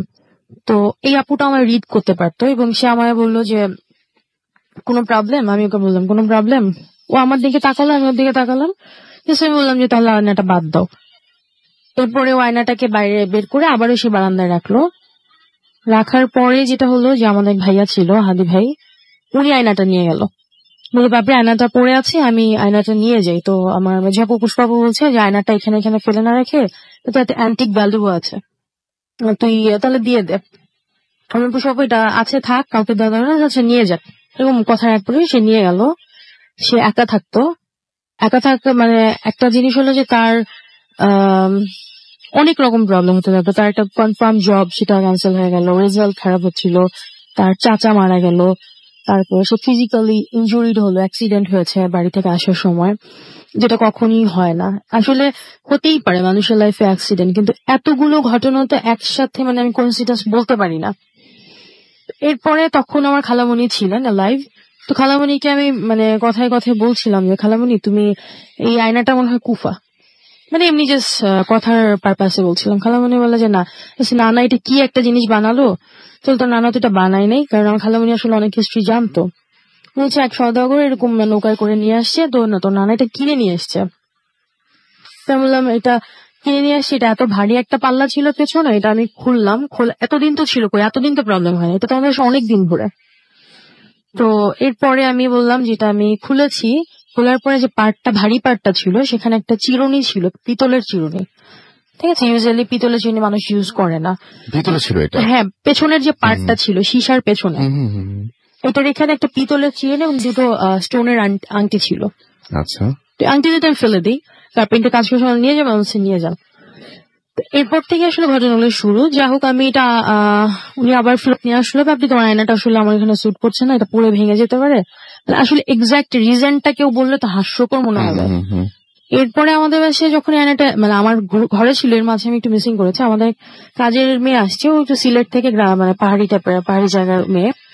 তো সে মানে প্রথমে একটু মন মরা ছিল, এখন সে কাজ করবে না। সে কিন্তু এই ধরনের কোনো ঘটনাই জানে না আমার বাসায় যেসব হয়েছে বা কি, আসলে বলার মতো তো কোনো ঘটনা হয়নি। ও আমায় বলছে যে আমি কাজ করবো না, সে ভীষণ ভয় পেয়েছে। কি হয়েছে আপু? পুষ্পাপু জিজ্ঞেস করছে কি হয়েছে, তুমি থাকবে না কেন? আপনাদের বাসায় এই আয়নাতে আমি একটা মেয়েকে দেখেছি। মেয়েকে দেখেছে? একটা ছোট মেয়েকে। কতটুকু মেয়ে? আমাদের ওই পাশে একটা পিচি ছিল, ওকে দেখায় বললো যে ওই লামিসা বেদের সমান, আমার কাজিন লামিসা বেদের সমান 6-7 বছর বা সরি হ্যাঁ 6-7 বছর একটা মেয়ে। আমাদের ছোট মেয়ে তো আমাদের বাসায় নেই, আমরা এই কয়জনই মানুষ আমাদের, এবং সে একবার দুবার দেখেছি কিন্তু সে থাকবে না, ঠিক আছে। এবং সে আয়নার মধ্যে দেখেছে, ভেবেছে হয়তো ওই পাশ থেকে বা কিছু আমি থাকবো না, সে কান্নাকাটি এত কিছু থাকতে সে রিজন এটাই দেখিয়েছে। তো সে চলে যায়। ইউজুয়ালি আমি আয়নাটা আবারও সেই বাইরে রেখে দেওয়া হয়, এবং আমাদের যেটা হয় এই আমাদের যেখানে একজন ছিলেন যিনি আমাদের প্রতিদিন আমাদের নিউজ পেপার গুলো তার কাছে আমরা সেল করতাম, মানে পুরোনো জিনিসগুলো আমরা তার কাছে সেল করতাম। তো উনি আসার পরে যে আমাকে বলছে যে আম্মা আয়নাটা পড়ে আছে, আমি কি নিয়ে যাবো? বলছি নিয়ে যান। আমার তখন আর হিত জ্ঞানটা ছিল না যে আয়নাটা আমার দেওয়া উচিত না, নিয়ে যান, কিছু না ভেবেই তাকে বলেছি। সে নিয়ে যায়, এবং এরপরে তাকে আমরা আমাদের এরিয়াতে কখনই দেখিনি। লোকটা একটু এজ ওল্ড ছিল, মানে কখনোই তাকে দেখতে পাইনি। অন্য একজন সে আসে, বাট ওকে আমরা কখনো দেখিনি। আয়নাটা আমাদের বাসার নিচে, সেম ভাবে আয়নাটা আমাদের বাসার নিচে রয়ে গেছে। হয়তো সে দিয়ে গেছে বা কিছু, আই ডোন্ট নো, আয়নাটা রয়ে যায়। তো একটা সময় হ্যাঁ আমার বাসার নিচে যে আমাদের কর্পসেল গেটের নিচটাতে আয়নাটা রেখে যায়। তো এটা নিয়ে মানে চিল্লাপাল্লা যায় না, এখানে কে ফেলেছে। আমি আয়নাটা নিয়ে আসি, আয়নাটা ভাঙেও নাই কিছু, এখানে পুরোনো হওয়াতে ভেতরের শিশাটা একটু জাস্ট ঘোলাটে, বাট নষ্ট হয়ে যায়নি। নিয়ে এসে আমি ভাবলাম আয়নাটা ফেলে দিয়ে আমি মানে শুধু কাঠটা ফ্রেমটা রাখবো, মানে সাইডের যে অ্যান্টিক যে জিনিসটা আছে ওইটা রাখবো। পরে আমাকে একজন মানে পার্সোনালি আমার খালামুনি আমাকে বললো যে পাপড়ি তোমাকে এটা নিয়ে কিছু করতে হবে না, এটা এমন একটা কোথাও রেখে দাও বা এমন একটা কিছু। এটা আরেকটা বিষয় হচ্ছে যে এটা ঢেকে রাখলে বা এই ধরনের কিছু হচ্ছে না। আয়নাটার দিকে কেউ কখনো কনসেন্ট্রেট করলে, আই কন্টাক্ট হলে, আয়নাটার দিকে দেখলে তারপরেই সে প্রবলেম গুলো, এবং যে নিচ্ছে কোনো ভাবে সেই কোনো কিছু ইনসিডেন্স ফেস করছে। এরপর আয়নাটা আমি একজনকে দেই যে এটা নিয়ে এখানে আপনার শিকদারের এখানে একটা অ্যাবান্ডন প্লেস আছে, ওইখানে আয়নাটা রেখে দেওয়া হয়েছে, মানে অনেক ওয়েস্টেড জিনিসের সাথে আয়নাটা রেখে দেওয়া হয়েছে। এই হচ্ছে লাস্ট আয়নার বিষয়টা। এই কারণে আমার ঘরে কোনো মিরর আমি রাখি না। হয়তো এটা আপনি যেটা স্টার্টিং এ বললেন যে আয়নাটা আসলে অনেক কিছুই অনেক অর্থবহ বা অনেক অর্থ ছাড়া অনেক কিছু আমরা হয়তো দেখে ফেলি, এবং হয়তো ঘুম থেকে চট করে দেখে ভয় পেয়ে যাওয়ার মতো। আর ছোটবেলার যে প্রবলেমটা ছিল সেটা তো আছেই। আমি আয়না বা শ্যাডো এই জিনিসটা নিয়ে এখন আর বেশি এক্সপেরিমেন্টাল কিছু করি না। অনেক ধন্যবাদ আপনাকে। এবং আপনি মাঝখানে একবার বলেইছিলেন যে আসল ঘটনা শুনলে অনেকেই হাসবে। আমি জানি না যে অনেকে হাসছেন কিনা, বাট একটা জিনিস নিশ্চয়ই খেয়াল করেছেন ঘটনাটা শোনার সময় যে প্রবলেমটা কখন শুরু হয়েছিল। প্রবলেমটা শুরু হয়েছিল যখন পেছনের অংশটা আয়নার পেছনের অংশটা খোলা হয়েছিল। তার মানে ভেতরে কিছু ছিল, সেটা কি বেরিয়ে আসে। আর সেই কাজের মানুষটার কথা নিশ্চয়ই আপনার মনে আছে, যে কাজের মানুষটা 3-4 বছরের একটা বাচ্চাকে দেখেছিলেন আয়নার ভেতরে। এবং আমি দেখতে পাচ্ছি অনেকেই আমাদের এখানে SMS করছেন। দিনার হোসেন লিখেছেন হ্যাপি বার্থডে ভূত। আমাদের রেগুলার গেস্ট কিন্তু এবং আমাদের regular listener. MD Shakhawat Hossain লিখেছেন যে অনেকদিন পর তিনি ভূত শুনছেন, ফেসবুকে কমেন্ট পড়ছে এগুলো। আমাদেরকে এমডি সাইদ হাসান সেলিম আমাদেরকে এখানে কমেন্ট করেছেন। আমাদেরকে কমেন্ট করেছেন তনজিল আহমেদ। এছাড়া আমাদের এখানে কমেন্ট করেছেন দেখতে পাচ্ছি নীল সমনিকা। ওকে, আমাদেরকে এখানে কমেন্ট করেছেন দেখতে পাচ্ছি অনেকেই কালো গোলাপ, অনেকেই ফেসবুক নেম খুব অদ্ভুত টাইপের আমাদেরকে। এছাড়াও রাসেল আহমেদ এখানে কমেন্ট করেছেন মিলন আহমেদ সহ আরো অনেকে। আমরা একটু পরে আবার সেই ঘটনাগুলোতে আসবো। আরেকটা ঘটনা আমরা শুনে আসি। আমাদের আরো কি মুক্তি আছেন যিনি পাপড়ির ভাই, তার সাথে একটা ঘটনা ঘটেছিল, এবং সেই ঘটনাটা আমরা একটু শুনি। আচ্ছা, আপনার নামটা প্লিজ একটু বলবেন সবার আগে। লিসেনার্স, আমি ফুয়াদ ভূতাগুলি থেকে বলছি। আমার সাথে আমি এখন যে ঘটনাটা আপনাদের সাথে শেয়ার করব, সেই ঘটনাটি হচ্ছে আমার সাথে ঘটে যায় আজ থেকে প্রায় 2 বছর আগে। আজ থেকে আমি আরো তার থেকে 2 বছর থেকে আপনার 4 বছর, এর থেকে আরো 4 বছর আগের থেকে আমি কবুতর পালি। আর মানে কবুতর পালার প্রতি মানে এই বিষয়টা কেউই পছন্দ করে না। এই জন্য আমার চাচা, তারপরে চাচাতো ভাইরা, তারপরে যত মানে আমার রিলেটিভ আছে তারা সবাই বলে যে না এই জিনিসটা ছেড়ে দাও। প্লাস হচ্ছে আমি মানে কবুতর পালতে পুরো আমি একদম আমার পড়াশোনাটাকে আমি অপশনাল ভাবে নিয়েছিলাম, শুধু কবুতরই পালতাম। দেন আমি সবসময় কবুতর দেখা দেখি করার পরে আপনার রাত্রেবেলা মাঝে মধ্যে আমি কবুতর দেখতে উঠতাম ছাদে। ছাদে উঠতাম যখন, তখন মানে সবসময় আমি একা উঠতাম না, আমি আমার ছোট ভাই আলাবি, তারপর আলমগীর ভাই, ওনাদের নিয়ে উঠতাম। কিন্তু মাঝখান দিয়ে আমি কবুতর টবুতর উড়ানোর পরে আমার কাছে একটা মানে অন্যরকম একটা কবুতর চলে আসে, এরকম ধরনের একটু অন্য কবুতর গুলো থেকে একটু আলাদা, মানে খুব সুন্দর বা এরকম একটা কবুতর চলে আসে আমার কবুতর গুলোর সাথে। আমি ওটা নিয়ে পালা শুরু করি। তার যেদিন থেকে পালি সেদিন থেকে আমার মনের মধ্যে একটা খুঁতখুঁত তৈরি হয় যে মানে মানে কি জানি আমার আমার কবুতর গুলোকে ফলো করছে, আমাকে ফলো করছে। দেন সেদিন রাত্রে আমি একা উঠি ছাদে। একা উঠার পরে আমি বুঝতে পারি যে মানে কে জানে আমাকে দেখে সরে গেল বা একটা শ্যাডো চলে গেল আমাকে দেখে। তারপরে আমি কবুতরগুলোর ওইদিকে যখন লাইট টাইট দিলাম, তখন কবুতরগুলা এমনি সচরাচর ভয় পায় না, কিন্তু যখন লাইট দিলাম তখন দেখি যে সবগুলা কবুতরই একদম মানে একদম ভয় পায়, একদম দমায় মুচড়ে আছে, মানে একদম পিছনের দিকে লুকায় আছে, মানে খুব ভয় পেয়েছে তারা। তারপরে আমি কি করলাম, ওই পানি টেনে চেঞ্জ করে কবুতরগুলো দেখে টেখে তারপর চলে আসলাম। তখন থেকে আমার মানে একটা কিউরিওসিটি তৈরি হয়ে গেল কে ছিল। আমি মনে করলাম যে কবুতর ছাদে অনেক দামি দামি কবুতর ছিল, মনে করলাম যে পাশের ছাদ টপকে মানে কবুতর গুলোকে চুরি করতে জন্য চোর এসেছিল। দেন আমি তারপর থেকে তো রেগুলার ছাদে মানে মানে লক্ষ্য রাখা শুরু করি যে আমার মানে কি মানে কোনো বিপদ টিপদ হলো নাকি, কোনো চুরি টুরি হলো নাকি। পরের দিন থেকে আমি রেগুলার রাত 12টা 1টা এরকম টাইমে আমি কবুতর গুলোকে দেখতে যাই, এবং দেখতে যাওয়ার পরে আমার মনে হয় যে আমাদের বাড়িটা আবার একটু বড়, 5 কাঠা 5.5 কাঠার মতো। আমার মনে হয় যে ছাদে কেউ কোথাও লুকিয়ে আছে বা আমাকে দেখে লুকিয়ে গেল, বা মানে কেউ কোথাও মানে সরে গেল, মানে উঠার পরে সরে গেল। এছাড়া ওই কবুতর গুলোর আশেপাশে ছিল লোক, মানে কেউ একজন। দেন কয়েকদিন পর আর 1 সপ্তাহ এরকম গেল, তারপরে শুরু হলো মানে বিকট সব জিনিসপত্র। এরকম ধরনের একদিন ছাদে উঠেছি, উঠার পরে দেখি যে একটা কবুতর মুখ দিয়ে রক্ত বের হয়ে মরে কোনায় পড়ে আছে। আমি মনে করলাম যে হয়তো বদ হজম হয়েছে বা কোনো কিছু হয়তো, তো কবুতর মারা যেতেই পারে। তারপরের দিন যখন উঠলাম আবার ঠিক সেম টাইমে, মানে যখন রাত্রের দিকে আমি উঠলাম দেখতে, দেখার পরে যায় দেখি যে একটা কবুতর মানে মানে খুব খারাপ ভাবে ছিঁড়ে টিড়ে ওই খাঁচার মধ্যে পড়ে আছে। আর কারণ খাঁচাগুলো এমন ভাবে তৈরি করা ভিতরে কোনো বিড়াল বা চিকা বা ইঁদুর কিছু ঢুকে বা কোনো ক্ষতি করতে পারবে না।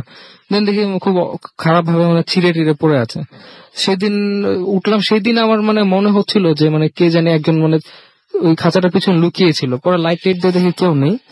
তারপরে সেদিনও চলে আসলাম। তারপরের দিন দেখি আরেকটা কবুতর মানে এমন ভাবে ছিঁড়ে পড়ে আছে, পুরো খাঁচাটাকে মাথায় টাকা ছিঁড়ে রেখে আসছে। তো সেদিন আমি খুব ভয় পাইলাম। ভয় পাওয়ার পর আমি সেই জিনিসটা কাউকে জানাইনি। দেন আমি চলে আসছি। তারপরে মানে যখন চলে আসছিলাম, তখন যখন সিঁড়ির দিকে পা দিব নিচে নামার সময়, তখন মানে দেখি কি যে মানে একটু কেমন যেন কে যেন একটা বসে আছে আমাদের টাঙ্কিটার উপরে। তারপর ওনার দিকে তাকানোর পরে দেখলাম যে খুব ময়লা একটা কাপড় পরা কে যেন মানে পিছন ফিরে আছে, এবং তার পাশে হচ্ছে একটা মানে ছাগল বা বরকির মাথা টাথা টাইপের কিছু একটা মানে কিছু একটা পড়ে আছে। সেটা দেখে আমার খুবই ভয় পাই। আমি খুবই ভয় পাওয়ার পরে বাসায় চলে আসি। বাসায় চলে আসার পরে জিনিসটা কাউকে জানাই না, এবং আস্তে আস্তে কবুতর পালার প্রতি আমার মানে অনীহা চলে আসে। আস্তে আস্তে আমি এই কারণে কবুতর পালাটা ছেড়ে দিই। এই ছিল আমার ঘটনা আসল ভাই। অনেক ধন্যবাদ আপনাকে আপনার ঘটনার জন্য। আমরা একটা ছোট বিরতিতে যাবো এবং বিরতির পরে আবারও ফিরে আসবো নতুন অতিথি নিয়ে। এবং সেই সাথে জানিয়ে দিই যে ভূত এফএম তো শুধুমাত্র বাংলাদেশের মানুষই শোনে না, পৃথিবীর বিভিন্ন জায়গায় যেখানেই বাঙালি রয়েছেন সেখানেই ভূত এফএম আছে। মানে সেখানকার মানুষ যেভাবেই হোক ভূত এফএম শোনেন, কোনো না কোনো ভাবে চেষ্টা করে শুনতে। অনেকেই ইউটিউব থেকে বিভিন্ন জায়গা থেকে শোনেন ভূত এফএম। যাই হোক, তো অনেকেই আমাদেরকে রেগুলার সেখান থেকে আমাদের যে সমস্ত বাংলাদেশের যে সমস্ত ভাই বোনরা পৃথিবীর বিভিন্ন দেশে অবস্থান করছেন, তারা সেখান থেকে বিভিন্ন ঘটনা পাঠান। আবার তাদের কাছ থেকে ঘটনা শুনে অনেক অবাঙালি যারা রয়েছেন দেশের বাইরে, সেই রকম মানুষও আমাদের ভূত এফএমে ঘটনা পাঠাতে আগ্রহী হন। এবং খুবই অদ্ভুত ব্যাপার যে আমার ধারণা, আমি ঠিক জানি না, আপনারা খোঁজ নিয়ে দেখতে পারেন, যখন আমরা শুরু করেছিলাম তখন পর্যন্ত আমি এটুকুই জানতাম যে ভূত এফএম প্রথম কোনো একটা রেডিও প্রোগ্রাম যেটা এরকম একটা বিষয় বস্তুকে কেন্দ্র করে। তো সেটা সবার কাছে নতুন লাগে, এবং আমার কাছে সেরকমই একজন যিনি অবাঙালি, তিনি আমাদের কাছে একটা ঘটনা পাঠিয়েছেন। তার নাম হচ্ছে টেরি মার্টিন। টেরি মার্টিনের ঘটনাটা তিনি আমাদের কাছে, তারই বা আমাদের কোন একজন বাঙালির কাছ থেকে তিনি জানতে পারেন ভূত এফএম সম্পর্কে, এবং ভূত এফএমের ঘটনাগুলো সম্পর্কে তিনি জানেন, এবং তার জীবনে ঘটে যাওয়া একটা ঘটনা তিনি আমাদেরকে পাঠান, যেটা অবশ্যই ইংরেজিতে ছিল। আমরা সেটা অনুবাদ করেছি সেভাবে, এবং চেষ্টা করবো সেভাবে আপনাদের সাথে পড়তে, আপনাদের পড়ে শোনাতে আপনাদের কাছে, এবং কিছুক্ষণ পরে আমরা সেটা নিয়ে আসবো। এবং সেই সাথে থাকবে নতুন অতিথি। আমাদের সঙ্গে থাকুন, কোথাও যাবেন না। যাওয়ার আগে জানিয়ে দিই, যদি আমাদেরকে SMS করতে চান, মোবাইলের মেসেজ অপশনে গিয়ে টাইপ করুন FORTI স্পেস দিয়ে লিখুন আপনার নাম, স্পেস দিয়ে আপনার মেসেজ পাঠিয়ে দিন 9840 নাম্বারে। যদি আমাদের সাথে ফেসবুকে আপনারা কানেক্টেড থাকতে চান, তাহলে চলে যান www.facebook.com/radio.furti। আর যদি আমাদেরকে ইমেল করে ঘটনা পাঠাতে চান, চলে যান bhotfm@radio.fm অ্যাড্রেসে। এবং আমি স্পেলিংটি বলেছি BHOTFM@radioFORTI.FM। আপনার নাম, ঠিকানা এবং ফোন নাম্বার সহ আপনার জীবনে ঘটে যাওয়া সেরা ঘটনাগুলো পাঠিয়ে দিন আমাদের কাছে। শুরুতে অবশ্যই উল্লেখ করুন যে ঘটনাটি আপনারা স্টুডিওতে এসে শেয়ার করতে চান, নাকি চান আপনারা আপনাদের ঘটনাগুলো আমরা পড়ে শোনাই। এবং সেই সাথে আপনারা যারা দেশের বাইরে রয়েছেন তাদেরকে অনুরোধ করবো যে অবশ্যই আপনারা ঘটনা লিখে না পাঠিয়ে সরাসরি রেকর্ড করে পাঠিয়ে দিন আমাদের কাছে, এবং আমরা সেটা যদি সিলেক্টেড হয় ডেফিনেটলি সেটা প্লে করবো। চলে যাচ্ছি একটা ছোট্ট বিরতিতে। আমার কোথাও যাবেন না, আমাদের সাথে থাকুন। স্টে টিউনড ফর রেডিও ফুর্তি। Night comes alive with grabbing thoughts.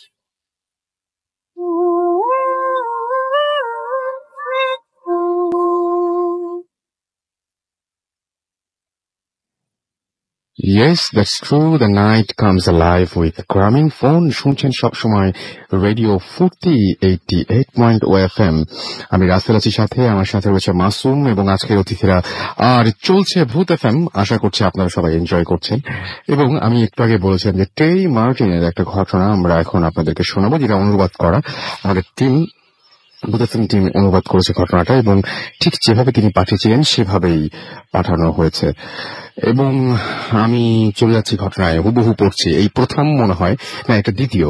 আর একবার আমাদেরকে বোধহয় সম্ভবত ব্যাঙ্গালোর থেকে কেউ একজন পাঠিয়েছিলেন। তিনি অবাঙালি ছিলেন, তবে তিনি ইউরোপিয়ান বা আমেরিকান নন, তিনি ইন্ডিয়ান ছিলেন, যিনি আমাদেরকে এরকম ঘটনা পাঠিয়েছিলেন, এবং আমি সেই ঘটনাটা পড়েছিলাম। আজকে পড়ছি টেরি মার্টিনের ঘটনা। এবং 4 বছর অতিক্রম করেছে ভূত FM। আজকে 4 বছর অতিক্রম করার পরে প্রথম এপিসোড, এবং এই প্রথম এপিসোডে এরকম একটা ঘটনা পড়ছে, এবং এই ধারা অভ্যাস থাকবে আশা করি। যারা আপনারা রয়েছেন আশেপাশে এবং যারা দেশের বাইরেও রয়েছেন, যারা শুনছেন, তারা উৎসাহিত করবেন আপনাদের চারপাশের মানুষকে। তিনি কে সেটা আমাদের কাছে বড় ব্যাপার না, তার ঘটনাটা কেমন সেটা সবচেয়ে বড় ব্যাপার। এবং আপনাদের প্রতি আমরা অবশ্যই সবসময় কৃতজ্ঞ থাকবো আপনাদের এই সহযোগিতার জন্য। চলে যাচ্ছি ঘটনায়। লিখছেন যেভাবে, তার বাংলাটা অনেকটা এরকম। সাম্প্রতিককালে কর্নওয়ালে ছুটি কাটাতে গিয়ে টিভির মোস্ট হন্টেড শোতে দেখা বডমিং জেইলে ঘুরতে গিয়েছিলাম। দুপুর 1টার দিকে যেয়ে পৌঁছালাম, যেহেতু একদম ভর দুপুর ছিল। আমি গেস্ট হান্টিং ট্যুর এর জন্য আগে থেকে বুকিং দেইনি। আমি কোনো অস্বাভাবিক কার্যকলাপ আশা করিনি। ঢোকা মাত্রই বুঝতে পারলাম এত বছর পুরনো এই স্যাঁতস্যাঁতে ও অন্ধকারময় কারাগার কতটা বিষণ্ণ ও আতঙ্কজনক। বাইরে ঝকঝকে রোদ থাকা সত্ত্বেও কারাগারের ভেতরের করিডোর ও কেবিনগুলো বরফের মতো ঠান্ডা। এতই ঠান্ডা যে বাতাসে নিজের নিঃশ্বাস যেন দেখা যাচ্ছে। অতীতেও এই জেইলের অবস্থা নিশ্চয়ই এমনই ভয়ঙ্কর ছিল। জেইলের জীবনযাপন সম্পর্কে আরো বোঝা যায় তথ্য বোর্ড ও সঠিক জায়গা মতো বসানো ডামিগুলো থেকে। তেমন একটি বোর্ড এই জেলে অবরুদ্ধ থাকা এক আসামির কথা আমি পড়ছিলাম। আমার অপরাধের সাথে জড়িত পার্টনারের নাম উইলিয়াম স্যামসন। দেখে বেশ একটু উৎসাহিত হলাম আমি। আমার নামের শেষেও স্যামসন আছে বলেই এত আগ্রহ। তাদের দুজনকে একসাথে আটক করা হয়েছিল। পড়তে পড়তেই আমার বন্ধু আমাকে কারাগারের আরেক অংশে নিয়ে গেল, আর আমরা ঘুরতে থাকলাম। কিছুক্ষণ পর আমার বন্ধু আমাকে উৎসাহ দিল একটা উঁচু ছাদ দেওয়া ঘরে ঢোকার জন্য। ঘরের ভেতর মাটিতে ডান দিক থেকে ছিল একটা ছোট গ্রিল, যেটা আয়তনে এমন যেন একজন প্রাপ্তবয়স্ক মানুষ ঠিক মতো সেখানে এঁটে যেতে পারবে। ঘরটা বেশ অন্ধকার ছিল এবং অন্য ঘরগুলোর তুলনায় আরো প্রশস্ত। ঘরের এক প্রান্ত থেকে আরেক প্রান্ত হাঁটতে প্রায় 8 কদম নিতে হতো। আমার বন্ধু আমাকে হেঁটে গ্রিলের কাছে যেতে বলল। সেখানে ছবি তুলতে চায় আমি হাঁটতে যেয়ে অর্ধেক পথ পার হবার পর এক ধরনের চাপ অনুভব করলাম আমার আশেপাশের পরিবেশে। কিন্তু কিছুটা ইতস্তত বোধ করলাম, কেননা সেই চাপের কারণে আমি খানিকটা অস্বস্তিতে ভুগছিলাম। সে আমাকে যতই গ্রিলের কাছে যেতে বলছিল, আমি ততই অনুভব করছিলাম যেন আমার দুপাশ থেকে কেউ চাপ সৃষ্টি করছে। আমি ঠেলে আরো বেশি গ্রিলের কাছে পাঠিয়ে দিচ্ছে আমাকে, যেন কেউ চায় আমি ঠিক সেখানেই যাই। গ্রিলটা যদিও একটা গ্রিল, তবুও হঠাৎ তাকিয়ে মনে হতে লাগলো কোনো অশুভ জিনিস যেন একটা বিশাল গুহা, সেখান থেকে কিছু বা কেউ বেরিয়ে আসবে। আমার মনে হলো এর বেশি ভেতরে ঢোকা উচিত হবে না, কারণ সেই চাপের অনুভূতি যেন কিছু আমাকে জাপড়ে ধরবে, সেই অনুভূতিটা বাড়তেই লাগলো। ক্যামেরার ক্লিক শোনার সাথে সাথেই ঘুরে ঘর থেকে বের হলাম এবং স্বস্তির নিঃশ্বাস ফেললাম। মনে হলো একসময় বন্দী থাকা আসামিরাও নিশ্চয়ই বের হয়ে আমারই মতো এরকমই স্বস্তির নিঃশ্বাস ফেলত। ঘর থেকে বের হওয়ার পর পরিবেশের চাপের অনুভূতিটা চলে গেল। সে ঘরের অনুভূতিটা আমার বন্ধুকে বলে উঠবার আগে সে আমাকে তার তোলা ছবিটা দেখালো। ছবিতে ঠিক আমার মাথার উপর দেখা যাচ্ছিল বিশাল আকারের এক উজ্জ্বল বৃত্ত। ছবি থেকে মুখ তুলে ঘরের দিকে তাকাতেই বুঝলাম এই ঘরটাই সেই উইলিয়াম স্যামসনের ঘর ছিল। সে কি আমার অনেকদিন আগে হারিয়ে যাওয়া কোনো আত্মীয়? জানি না কি ছিল বিষয়টা, কিন্তু সে রুমে আমার সাথে কিছু একটা ছিল তা আমি নিশ্চিত, যা অথবা যে আমাকে আমার ইচ্ছার বিরুদ্ধে জোর করছিল ওই অন্ধকার ঘরে ঢোকার জন্য, কারাগারটা আরো ঘুরে দেখার জন্য। প্রচুর ছবিও তুলেছিলাম এবং প্রায় সব ছবিতেই এরকম উজ্জ্বল বৃত্ত দেখা গেল। বাসায় ফেরত আসার পর ছবিগুলো কম্পিউটারে নিলাম এবং আরো সাবধানে পর্যবেক্ষণ করার পর সেই গোলাকার আলোটি দেখে মনে হলো তার ভেতর কিছু আছে আসলে। উইলিয়াম স্যামসনের ওপর রিসার্চও করেছি, জানতে পারলাম একসময় ম্যারি স্যামসন নামেও একজন এই কারাগারে আটক ছিল। জানি না বার্ডমিন জেলে আমার কিসের অভিজ্ঞতা হলো, তবে আমি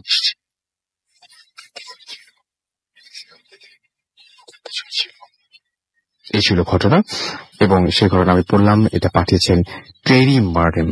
সো আশা করছি আপনাদের ভালো লেগেছে। আমরা চলে যাব কিছু SMS এ। ফুয়াদ নাহিয়ান আমাদের SMS করেছেন, হ্যাপি বার্থডে টু ভূত এফএম। 4 বছর বয়সী ভূত এফএম এর ফার্স্ট এপিসোডে আমি আমার ফ্রেন্ড নূর মোহাম্মদ আলী এর সাথে শুনছি। শান্ত টাঙ্গাইল থেকে আমাদের SMS করেছেন, লিখেছেন হট।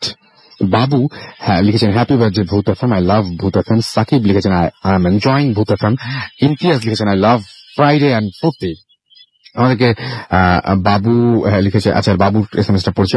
রনি আমাদের বলছেন অনেকদিন পর ভূত এফএম এর পুরনো স্বাদ পাচ্ছি, অনেক ভালো লাগছে। রিঙ্কু নাসির আমাদের লিখেছেন। এছাড়া আমাদেরকে এসএমএস করেছেন জাপানিজ কিছু একটা আমি পড়তে পারলাম না। ডিজে রাজ আমাদের এসএমএস করেছেন। রায়হান আমাদের এসএমএস করেছেন। প্রান্ত সাতক্ষীরা থেকে এসএমএস করেছেন। নিলয় মহাখালী থেকে আমাদের এসএমএস করেছেন। দিশা ময়মনসিংহ থেকে আমাদের এসএমএস করেছেন। আচ্ছা, নিলয় লিখেছেন যে তিনি তার ওয়াইফ ইশিকাকে নিয়ে শুনছেন। প্রান্ত লিখেছেন যে এটা তার ভূত এফএম এর 101 নাম্বার এসএমএস, না পড়লে রাগ করবেন তিনি, আমি পড়ে ফেললাম। সাইদ লিখেছেন আশুলিয়া থেকে, আমার শরীর কেমন? আমি ইনশাআল্লাহ ভালো আছি এবং সবসময় ভালোর দলেই আছি। আলম গাজীপুর থেকে আমাদের এসএমএস করেছেন আমাদেরকে মমিম। এছাড়া আমাদের এসএমএস করেছেন নাফিজ সহ আরো অনেকে। আপনি যদি এসএমএস করতে চান মোবাইলের মেসেজ অপশনে গিয়ে টাইপ করুন ফুর্তি FORTI, ফুর্তি স্পেস দিয়ে লিখুন আপনার নাম, স্পেস দিয়ে আপনার মেসেজ পাঠিয়ে 9840 নাম্বারে। আমরা চলে যাবো আমাদের নতুন আরেকজন অতিথির কাছে। আপনার নামটা প্লিজ একটু বলবেন, কোথা থেকে আপনি এসেছেন, তারপর আপনার ঘটনায় যাব। আমি আসাদ, আমি মিরপুর থেকে এসেছি। তো আমার ঘটনাটা সেটা রংপুরের। তো ঘটনাটা গত বছর কোরবানির সময়। তো আমি যখন রংপুরে গত বছর কোরবানি করতে গিয়েছিলাম, তো আমরা যে বাসাটা গিয়েছিলাম সেই বাসাটা অনেকটা পুরানো, আর ওইখানে আমার শ্বশুর থাকতো। তো বাসাটা নিচতলায় ছিল স্টোর, দ্বিতীয় তলায় ছিল অফিস, আর তৃতীয় তলায় ছিল বাসা যেখানে আমার শ্বশুর থাকতো। তো আমাদের রুমটা ছিল পিছনের দিকে, আর বাসাটা অনেকটা ছমছমে ছিল, অন্ধকারাচ্ছন্ন, তখন আলো ঢুকতো না ঠিক ভালোভাবে। তো যখন আমরা ওই রুমটা থাকতাম তখন এতটা ভালো লাগতো না, কেমন যেন লাগতো। তো একদিন আমার রাতে আমার ওয়াইফ ঘুমাচ্ছে, তো শীতের সময় ছিল তখন। তো ও হঠাৎ ঘুম থেকে উঠে আমাকে ডাকে। তো আমি উঠে জিজ্ঞেস করেছি কি হয়েছে। তো পরে ও বলে যে আমি ঘুমাতে পারছি না, আমাকে কিছু একটা ডিস্টার্ব করছে। আমি বললাম কে ডিস্টার্ব করছে। পরে বলছে যে আমি যখনই চোখ বন্ধ করি তখনই আমি দেখি যে আমার চেহারা মানে চোখের সামনে আর একটা ফেস, কালো বিক্ষুটে, চোখগুলো একদম রক্তবর্ণ লাল। তো আমি যখনই চোখ খুলি তখন দেখি যে আমার চোখের সামনে থেকে একটা ধোঁয়া সরে গেছে। এরকম আমি 3-4 বার দেখার পর ও আমাকে ডাকছে, এটা আমাকে বললো। তারপর আমরা সাথে সাথে রুম থেকে বের হয়ে যাই। বের হয়ে গিয়ে আমরা আমাদের শ্বশুর শাশুড়িকে যা উঠাই। তারপর আমরা ওই রুমেই ছিলাম সারা রাত। তো এই ছিল। তো পরে আমাদের শ্বশুর শাশুড়ি পরে ওনারা এসে রুমে থাকে। তো আমার শাশুড়ি যখন ছিল উনি টুকটাক খেয়াল করতো যে রুমটা অনেক গরম হয়ে আছে, উনি উল্টা পাল্টা স্বপ্ন দেখতো। তো যাই হোক, আমরা যেহেতু কোরবানি করতে গেছি, যখন কোরবানির সময় আসলো তো আমরা যেহেতু বুঝতে পারছি যে পেছন সাইডটায় সমস্যা, তো ভাবলাম যে গরুটা পেছন সাইডেই কোরবানি করি, জবাই করি। তো ওই দিনই কোরবানির আগের দিন আমার ওয়াইফ আর আমার শাহরুখ ছোটটা ওরা ছাদের উপরে গিয়েছিল ঘুরতে। তো ওরা হুট করে দেখে যে কি পিছন সাইডে সেম একটা সুপারি গাছের উপরে আচ্ছা আলো অন্ধকার এমন একটা জায়গায় এই একটা আলো, গোলাকার ভিতরে একটা আলো, এটা ছোট হচ্ছে বড় হচ্ছে লাফালাফি করছে।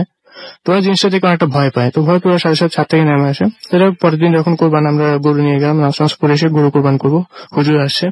তো ওই জায়গায় আমরা প্রায় 6 জন মানুষ ছিলাম। তো গরুটা যখনই শোয়াতে যাচ্ছিলাম গরুটা শোয়ানো যাচ্ছিল না। প্রায় 10-15 বার ট্রাই করার পরেও গরু শোয়ানো যাচ্ছিল না, আর গরুটা নির্দিষ্ট একদিকে তাকিয়েছিল।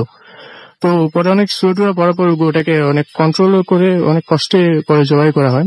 তো যাক বিকালবেলা যখন আমরা ঘুমাচ্ছি তখনই আমি গভীর ঘুমিয়েছিলাম। তো আমার ওয়াইফ যেটা বললো যে আমি ঘুম থেকে উঠার পর সে বললো যে ও গ্যাসের চালের উপর শব্দ শুনছিল। তো যখন ওদিকে তাকালো তখন হুট করে আমি নাকি চোখ বন্ধ অবস্থায় ঘুম থেকে উঠে বলতেছি যে তুই এত শুনোস কেন, দিকে তাকাস কেন, তোর মতো থাক। এটা বলে আমি নাকি আবার শুয়ে পড়ছি। তো ওর পরে যখন ওর অপোজিট সাইড তাকালো তখন এখানে একটা মিরর ছিল, ওইখানে দেখলো যে একটা আকৃতির মতো কিছু একটা জানালা দিয়ে বের হয়ে গেছে। তো যাই হোক, এই তো কোরবানি শেষ হলো, আমরা চলে আসলাম আবার ঢাকাতে। তারপরে এই রিসেন্টলি আমরা আবার এখানে যাই। তো যাওয়ার পরে আমি চিন্তা করতেছি যে বাসাতে এমন সমস্যা যদি আবার না আবার কোনো সমস্যা হয়। তো একদিন আমি এরকম ফজর নামাজ পড়তেছি। তো পরে নামাজ যখন পড়তেছি তো তখন খেয়াল করতেছি যে আমার আশেপাশে টুকটাক আওয়াজ হচ্ছে। তো আমি ওগুলো প্রাধান্য দিয়ে আমি নামাজ শুরু করি। তো আমি যখনই সুন্নত পড়তেছি তখনই খেয়াল করতেছি যে আমার আশেপাশে কেউ হাঁটাহাঁটি করতেছে। যখনই সেজদা দিতে যাচ্ছি তখন মনে হচ্ছে নামাজের সামনে দিয়ে কেউ হাঁটাহাঁটি করছে। তো আমি পরে নামাজটা শেষ করে দোয়া দুধ পরে চারদিকে ফুটে রুমটা যখন বন্ধ করেছি তখন বুঝি যে না, রুমটা একটু হালকা। তো এরপর আমি যাই হোক, আমি যে আবার ঘুমিয়ে যাই, কাউকে কিছু বলি না। তো দুপুরের বেলা সেম আমি যখন জোর পড়তে আসি তখন সেম আরো বেশি জোরে আওয়াজ হচ্ছে। তারপরে পিছনে জানালা ছিল, আমি এটা সিঁড়ে খুলে রেখেছি যাতে বাতাস আসে, কিন্তু কোনো বাতাস নাই, অটোমেটিক্যালি জানালাটা কেউ বাড়িয়ে দিচ্ছে। তো আমি এটা শুনে আমার ওয়াইফকে ডাক দিই, ও আসে। আসার পর যখনই ও আসে তখন আমি ওকে বলি যে রুমে কোনো সমস্যা আছে, তুমি একটু থাকো। তো বলতে বলতে ও পিছনের দিকে তাকায় দেখে যে কি মানে জানালায় কিছু একটা আছে। তো আমার কাছে বলতে চায় না। পরে আমি নামাজ শেষ করে জিজ্ঞেস করলে পরে ও বলে যে বাসা 3 তলা ছিল। তো এই 3 তলায় এই কোনো লম্বা একজন কেউ এই জানালা দিয়ে মাথা ঢুকিয়ে আমাদের দিকে তাকাতাকি করতেছে। যখন আমার ওয়াইফের চোখাচোখি হয়েছে তখন এই ছায়াটা এখান থেকে সরে গেছে, যার সঙ্গে আমার জানালাটা বাইরে দিয়ে গেছে। তো পরে আমার ওয়াইফ এটা বলার পর তো আমি এরপরে বলতেছি যে এরকম সমস্যা। তো এরপরে আবার আমি আমাকে এই বললাম যে এখানে তখন আমরা যখন কোরবানি করতেছি এটা বলতে ভুলে গেছি, যখন আমার খালা শাশুড়ি, আমার নানা শ্বশুর শাশুড়ি সবাই একসাথে এসেছিল, যে মানে আমার একসাথে ঈদ করবে সবাই। তো আমার খালা শাশুড়ি একটা ছোট ছেলে ছিল না, রাত ওর নাম। তো ওই রাতের ঘটনা বললো যে রাত নাকি সবসময় উল্টাপাল্টা কিছু দেখে, যে ওকে কেউ ডাকতেছে। এমনও দিন গেছে যে রাতকে আমার ওই খালা শাশুড়ি পানি নিয়ে যেতে বলছে, তো কেউ ওকে ধাক্কা দিয়ে পানি সব ফেলাই দিছে। তো সবসময় রাতের সাথে উল্টাপাল্টা হতো। তো পরে আমি এটা শোনার পর একটু ভয় লাগছে। তো পরে সেম আমি আসর বাক্সে যখন উজু করতে ঢুকছি তখন আমাদের বাসায় 2টা বাথরুম ছিল। তো বাম দিকে বাথরুমটা একটু অন্যরকম ছিল। তো যখন উজু করতে ঢুকছি তো দেখে যে কি আমার পিছনে একটা পাড়া পড়ছে। তো আমি খেয়াল করলাম যে একটা পায়ের তো শব্দ শুনছি, আমি সাথে সাথে পিছনে খেয়াল করলাম। তো দেখেছি কি পানি সরে গেছে আর হালকা পায়ের আকৃতি বুঝে যেতেছে। তো জিনিসটা দেখে আমি অনেক ভয় পাইছি। তো আমি সাথে সাথে ওই রুমে ওইখানে উজু না করে আমি বের হয়ে গেছি। তো বের হয়ে গেছি। তো এর ভিতরে বাসায় মানে এই ধরনের নানা ধরনের সমস্যা চলতেই থাকতো। তো আমার নানা শ্বশুর যিনি উনি একটু অসুস্থ ছিল, তো উনি প্রায় সময় দেখতো যে এই রাত এসে ওনার সাথে বেয়াদবি করতেছে বা ওনাকে মারতে চাইতেছে। তো পরে উনি যখন বলতে যেত যে রাত আমার সাথে এসে দুষ্টামি করতেছে, তখন দেখতে রাত হয়তো আমার সাথে ঘুরতেছে বা রুমে ঘুমিয়ে আছে। তো তখন মানে উনি পুরো কনফিউজ হয়ে যেত তাহলে আমার সাথে কে করলো এটা। তো আমরা তখন একটা প্রাধান্য দিই না যে হয়তো উনি অসুস্থ মানুষ, উল্টাপাল্টা দেখছে বা কিছু। তো সেম একদিন আমি এই রাতের বেলা শুয়ে আছি। তো তখন সেহরির সময় উঠছি। তো পরে আমার শ্বশুর বলতেছে যে রাতের বেলা আমি দেখছি যে আমি আর রাত একসাথে ঘুরতেছি পুরো বাসায়, রাত লুঙ্গি পরে আমি লুঙ্গি পরে। তো এখন আমরা সবাই অবাক যে কি, আমরা তো শুয়েছিলাম আর রাত তো আমার পাশে ঘুমিয়েছে, আমার তো কেউ উঠিনি, আপনি কাকে দেখলেন? উনি বললো যে হ্যাঁ আমি দেখছি এরা হাঁটতেছে, আবার আমার নানা ভাইকে মারতেও চাইছে রাত। তো এটা শোনার পর আমরা বুঝছি যে না আসলে কেউ হয়তো আসে যে রাতের রূপ নিয়ে ঘুরতেছে। ঠিক এটা ওই দিন দুপুর বেলায় আমার ওয়াইফ দেখতেছে যে বাথরুমে রাত পুরো উলঙ্গ অবস্থায়, ওর বয়স কম ছিল, তো পুরো উলঙ্গ অবস্থায় বাথরুমের মাঝখানে বসে আছে সাহস ছাড়া। তো ও এটা দেখে ও রাত্রে বলছে কি রাত তো শরম নাই, তুই এভাবে বসে আছো বাথরুমের ভিতরে। তো ও যখনই আবার ডাইনিং এসে দেখেছে রাত এখানে ভাত খাচ্ছে। তো আমার ওয়াইফ তো পুরো ভয় পাচ্ছে, মানে অবাক, এটা কাকে দেখলো।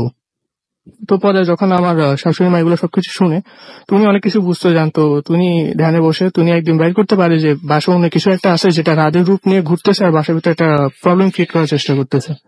তো এর ভিতরে আমার ওই খালামণির একটা ছোট বাবু ছিল, ও 15-20 দিন বয়স। তো বাবুটা কখনই রাতের বেলা ঘুমাতে পারতো না, প্রত্যেকদিন রাতে ও চেঁচামেচি করতো, কান্নাকাটি করতো। আপনাদের বাসায় কি এখনো পর্যন্ত এই সমস্যাগুলো তার মানে আছে বলতে? হ্যাঁ, এখনো আছে, এখনো পর্যন্ত আছে, এবং এখনো আপনারা সেই সমাধানটা খুঁজে পাননি না, এবং স্টিল আপনারা নানা ধরনের প্রবলেম ফেস করছেন। ওকে, অনেক ধন্যবাদ আপনাকে আপনার ঘটনার জন্য। আমরা একটা ছোট্ট বিরতিতে যাব। আমি দেখতে পাচ্ছি যে অনেকেই আমাদেরকে অলরেডি এসএমএস করছেন আমাদেরকে। লতিফুর রহমান এবং আমাদেরকে এসএমএস করছেন, দেখতে পাচ্ছি রুকসানা, এবং তিনি ভূত এফএমের হ্যাপি বার্থডে জানিয়েছেন ভূত এফএমকে, এবং তিনি আমাদেরকে আকাশ মুন্সিগঞ্জ থেকে এসএমএস করেছেন এবং তিনি বলছেন পরের গল্পগুলো অনেক ভয়ের হবে, এটা তিনি আশা করছেন। আমাদেরকে এসএমএস করেছেন রিয়াদ, এবং তিনি বলেছেন যে তিনি পড়তে পারলাম না তার এসএমএসটি। ফুর্তি নিহার হালদার আমাদেরকে এসএমএস করেছেন আমাদেরকে আরডি রাফিউ, আমাদেরকে ফুয়াদ নাহিয়ান এসএমএস করেছেন তিনি এবং তার ফ্রেন্ড। এটা আমি মনে পড়েছি, আপনি বারবার এসএমএস করছেন যদিও।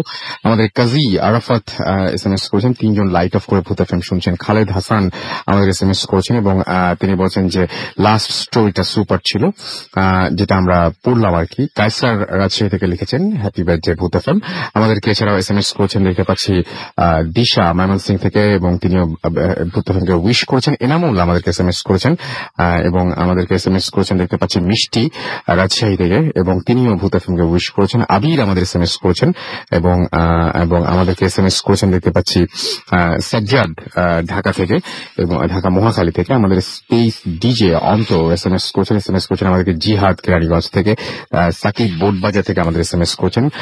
তুলি আমাদের জামালপুর থেকে এসএমএস করেছেন জাহিদ আমাদেরকে এসএমএস করেছেন দেখতে পাচ্ছি। এছাড়াও আরো অনেকেই কায়সার রাজশাহী থেকে এসএমএস করেছেন। ফুর্তি নিহার আমাদের এসএমএস করেছেন। সজীব আমাদের এসএমএস করেছেন নরসিংদী থেকে। জ্যোতি খুলনা থেকে এসএমএস করেছেন আমাদেরকে। রিফাত এসএমএস করেছেন নারায়ণগঞ্জ থেকে। রুমানা রাজশাহী থেকে এসএমএস করেছেন। জ্যাকলিন আমাদের এসএমএস করেছেন নাটোর টিভি সেন্টার থেকে। রাতুল মদিনাবাগ থেকে আমাদের এসএমএস করেছেন। আমাদের এসএমএস করেছেন দেখতে পাচ্ছি জাদিদ। এছাড়া আমাদের এসএমএস করেছেন দেখতে পাচ্ছি আরো অনেকে। আপনি যদি এসএমএস করতে চান মোবাইলের মেসেজ অপশনে গিয়ে টাইপ করুন ফুর্তি FORTI ফুর্তি, স্পেস দিয়ে লিখুন আপনার নাম, স্পেস দিয়ে আপনার মেসেজ পাঠিয়ে দেন 9840 নাম্বারে।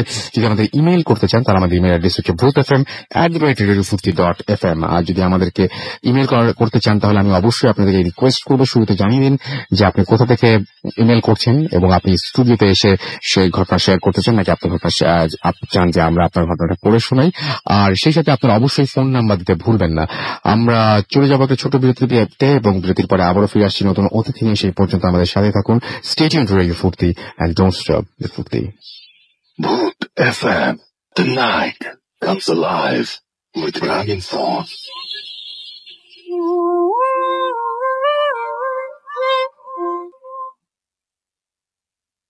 That's right, the night comes alive with গ্রামীণ ফোন। ঘড়িতে সময় 1:38 শুনছেন সব সময় রেডিও ফুর্তি 88.0 FM। আমি রাসেল আছি, সাথে আমার সাথে রয়েছে মাসুম, এবং চলছে ভূত এফএম। এবং আপনারা সবাই জানেন যে ভূত এফএম এখন আরো অন্যরকম উইথ গ্রামীণ ফোন। এবং আমরা 4 বছর কাটিয়ে ফেলেছি আমরা এখন 5 বছরে পা দিয়েছি, এবং আজকে আমাদের সেই 4 বছর কাটানোর পরে 5 বছরে পা দেবার প্রথম এপিসোড। এবং সেই এপিসোডে আপনাদের সবাইকে আরো একবার স্বাগত জানাচ্ছি। এবং আমরা আরো একটা ঘটনায় চলে যাব। আমাদের সাথে এই মুহূর্তে যিনি আছেন তাকে বলবো যে আপনার নামটা একটু প্লিজ বলবেন, তারপর আপনার ঘটনায় আমরা যাব। হ্যালো লিসেনার্স, আমি মারুফ শুভ, মিরপুর থেকে এসেছি। শুনি আপনার ঘটনা। আজকে আপনাদের সাথে যে স্টোরিটা শেয়ার করব সেটা আমার কাজিনের মামার কাছ থেকে শোনা। ঘটনাটা ঘটেছিল মানিকগঞ্জে। যে লোকের সাথে ঘটনাটা ঘটেছে তার একটা মিষ্টির দোকান ছিল, আর তখন তার বিজনেসটা এতটা ভালো চলছিল না। এটা নিয়ে সে অনেক চিন্তায় ছিল। যেদিন এই ঘটনাটা ঘটে সেদিন সকালে সে খুব সকালে দোকানটা খুলে সে বসেছিল। কিছুক্ষণের মধ্যেই সেই দোকানে একজন পা কাটা ফকির আসে এবং একটা মিষ্টি খেতে চায়। তারপর তাকে একটা মিষ্টি দেওয়া হয়। তারপর সে মানে আর কিছু মিষ্টি যাচ্ছিল, যার কারণে সে লোকের মেজাজটা খারাপ হয়ে যায় এবং তার সাথে খুব ব্যাড বিহেভ করতে থাকে। তারপর সেই ফকিরটা তার দিকে খুব রাগান্বিত ভাবে তাকিয়ে সেখান থেকে সে জায়গা থেকে লিভ করে। তারপর এখানে ঘটনাটা শেষ। তারপরে সেই দিন রাতের বেলা সে বাসায় যখন ফিরছিল তখন সে তার বিজনেসটা যেহেতু ভালো চলছিল না, এটা নিয়ে সে অনেক চিন্তা করছিল। সে যেতে যেতে সে ফিল করলো যে তার পিছন দিকে কেউ একজন মানে শরীরটা মানে মাটি দিয়ে যদি ঘষে ঘষে শরীরটা যে টাইপের হাঁটে, যে টাইপের একটা শব্দ হবে মাটির সাথে ঘষালে শরীরটা, সেম একটা মানে সাউন্ড পাচ্ছিল, বাট পিছে তাকিয়ে কাউকে দেখতে পায় না। তারপর সে মনের ভুলে তার বাসার পথে না গিয়ে অন্য একটা পথে চলে যায়। তারপর সে যখন ফিল করে যে এই পথটা রাইট না, তারপর সে টার্ন ব্যাক করে তার বাসার পথে যাচ্ছিল। সেই পথ দিয়ে যাওয়ার সময় মানে একটা শ্মশান ঘাট পড়ে। শ্মশান ঘাটে সেই সেম পা কাটা ফকিরটাকে দেখতে পায়। সে দেখে যে সে একটা মিষ্টির বাক্সে কি জানি খাচ্ছে। সেই ফকিরটাকে দেখে তার সকালে সেই ব্যাপারটা মনে পড়ে যায়। তারপর সে সামনে গিয়ে তার সাথে কথা বলতে চায়। সে দেখে যে সেই ফকিরটা ওই মিষ্টির বাক্সের মধ্যে ছাই খাচ্ছে। এটা দেখার পর সে একটু ভয় পেয়ে যায়। তারপর সেই ফকিরটা খুব ব্যাড টাইপের উইয়ার্ড টাইপের আওয়াজ করতে থাকে। সেই সাউন্ডটা পাওয়ার পরে সে খুবই ভয় পেয়ে যায় এবং সে দৌড়াতে থাকে। তারপর সে দেখলো যে সেই পা কাটা ফকিরটা তার হাঁটু দিয়ে সে দৌড়াচ্ছে খুব ফাস্ট এবং তাকে লাফ দিয়ে ধরতে যাচ্ছে। তার কিছুক্ষণের মধ্যে 4-5টা সেম একই টাইপের জিনিস তাকে ধরতে যাচ্ছিল এবং সে দৌড়াতে দৌড়াতে মাটিতে পড়ে যায় আর সেন্সলেস হয়ে যায়। তারপর যখন তার সেন্স ফেজ, সে তখন বাসায় ছিল এবং তার শরীরে অনেক টাইপের খামচি টাইপের দাগ হয়ে যায় আর কি। তারপর যখন সে এই স্টোরিটা পুরা বিষয়টা তার আশেপাশের লোক, তার বাসার ফ্যামিলি মেম্বারদের কাছে শেয়ার করেছিল। তারপর সেখানে তার এলাকারই একজন লোক, মুরব্বী লোক, তাকে সাজেস্ট করে যে প্রত্যেকদিন সকালবেলা সে যখন দোকান খুলবে কিছু মিষ্টি আলাদা করে রাখার জন্য। তারপর থেকে সে সেই কাজটা করতে থাকে। দেন তার বিজনেসটা তখন ভালো চলতে শুরু করলো। আর কিছুদিনের মধ্যেই সে মানিকগঞ্জ টাউনে আরেকটা দোকান করে ফেললো। সেম ভাবে সেই দোকানেও সে মিষ্টিগুলো রাখতো আর সেই দোকানে তার ছেলে বসতো। মিষ্টিগুলো কখন বাইরে রাখতো, মানে মিষ্টি বানানোর পরপরই নাকি? না, মিষ্টি বানানোর পরপরই মানে সে রেখে দিত। ধরেন রাত্রেবেলা মিষ্টিটা বানাতো মানে ভোরের দিকে আর কি। তখন যখন ভোরবেলা তারা যখন দোকানটা ওপেন করতো তখনই সে মিষ্টিটা সে আলাদা করে ফেলতো আর কি। আচ্ছা, মানে যেটুকু রাখতে হবে। জি রাখতে হবে এবং কোন একটা পাত্রে করে সেটা বাইরে রেখে দিত। বাইরে রেখে দিত। বাইরে রাখার পরে কি হতো? মিষ্টিটা কি উধাও হয়ে যেত? না, উদয় হতো না। মানে মিষ্টিটার মধ্যে মানে কিছু কিছু সময় মানে মিষ্টিটা মানে নষ্ট হয়ে যেত, মানে রাখতে মানে কেউ খেত না বা এরকম কোনো অস্বাভাবিক ঘটনা কোন সময় হয়নি। আচ্ছা, ওকে। তারপরে চলে যাচ্ছি। তারপর তার নিউ দোকান যেটা সে করেছিল সেই দোকানের মধ্যে সে সেম ভাবে এই মিষ্টি মানে রাখতে বলেছিল। সে ওখানে বসতো না, তার ছেলে বসতো। কিছুদিন ধরে তারা মানে কোন এক কারণে সেই নিউ দোকানে মিষ্টি রাখা হতো না। তারপর মানে আজব ব্যাপার হলো, মিষ্টি না রাখার কারণে হঠাৎ করে সকালবেলা সেম একই টাইপের একটা ফকির সেই দোকানে আসে। তারপর অনেকদিন হয়ে যাওয়ার কারণে তার ছেলের এই বিষয়টা আসলে বেশি একটা মনে ছিল না। তারপর সে তাকে টাকা দিয়ে বিদায় করে দিতে চায়। দেন তারপরে ফকিরটা যাবে না, সে মিষ্টি নেবে। তারপরে তার ছেলে তাকে ডান পা দিয়ে একটা লাথি মারে। আর সব থেকে ভয়ানক ব্যাপার হলো এটা, সে যখন রাত্রের বেলা তার বাইক নিয়ে বাসায় ফিরছিল, সে দেখলো যে ওই সেম ফকিরটা তার বাইকের পাশ দিয়ে ওই হাঁটু দিয়ে দৌড়াতে দৌড়াতে তাকে চেস করছে। এটা দেখার পর সে বাইক অ্যাক্সিডেন্ট করে আর আনফরচুনেটলি তার ডান পাটা ভেঙে যায়। এই ছিল আমার ঘটনা রাসেল ভাই। Thank you very much. অনেক ধন্যবাদ আপনাকে, অনেক ধন্যবাদ আপনার ঘটনার জন্য। এবং আমি দেখতে পাচ্ছি যে অনেকে আমাদের এখানে SMS করছেন এবং লিখেছেন। দেখতে পাচ্ছি যে সানি বিশ্বাস, তিনি বলছেন যে ইন্ডিয়াতে ভূত এফএমের অনেক বাঙালি ফ্যান আছে। আমাদেরকে এখানে লিখেছেন প্রান্ত আহমেদ, ফেসবুকের আমি কমেন্ট পড়ছি, কিন্তু আমাদের এখানে কমেন্ট করেছেন দেখতে পাচ্ছি অনেকেই। এবং ইফাদ আমাদের বলছেন যে সো হরিবল। আমাদেরকে অনি চৌধুরী এখানে SMS করছেন এবং তিনি বলছেন যে ভয়ে বাথরুমে যেতে পারি না ভাইয়া। আমাদেরকে এছাড়াও দেখতে পাচ্ছি MD জাহাঙ্গীর হোসেন, সোহেল তিনি লিখেছিলেন যে তিনি আশা করেছিলেন অনেক আগের এটা যে হয়তো খুব ভালো হবে আজকের ভূত এফএম এবং সবচাইতে বড় ব্যাপার হচ্ছে যে তিনি এবং আশা করছি এতক্ষণ তিনি তার আশাটা পূর্ণ হয়েছে। মিল্টন মির্জা আমাদের লিখেছে যে আমি ইন্ডিয়ার সব থেকে বড় ফ্যান ভূত এফএম এর।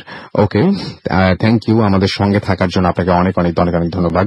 হাবিবা নিপা তিনিও লিখেছেন যে ভূত এফএম। আমাদেরকে নুসরাত জাহান প্রজ্ঞা লিখেছেন ভয় পাইছে, কিন্তু তিনি যখন লিখেছেন তখন ভূত এফএম শুরুই হয়নি। রাইট, সো আমরা একদম সঠিক মতামত জানতে চাই আপনার। ওকে, আমরা দেবাশিস দে লিখেছেন যে অনেক ভয় পেতে চাই। আমাদেরকে এছাড়াও দেখতে পাচ্ছি যে আরো অনেকেই লিখেছেন, দেখতে পাচ্ছি অলিউল্লাহ নিপুণ লিখেছেন সুপার। আমাদেরকে লিখেছেন সাজিদুল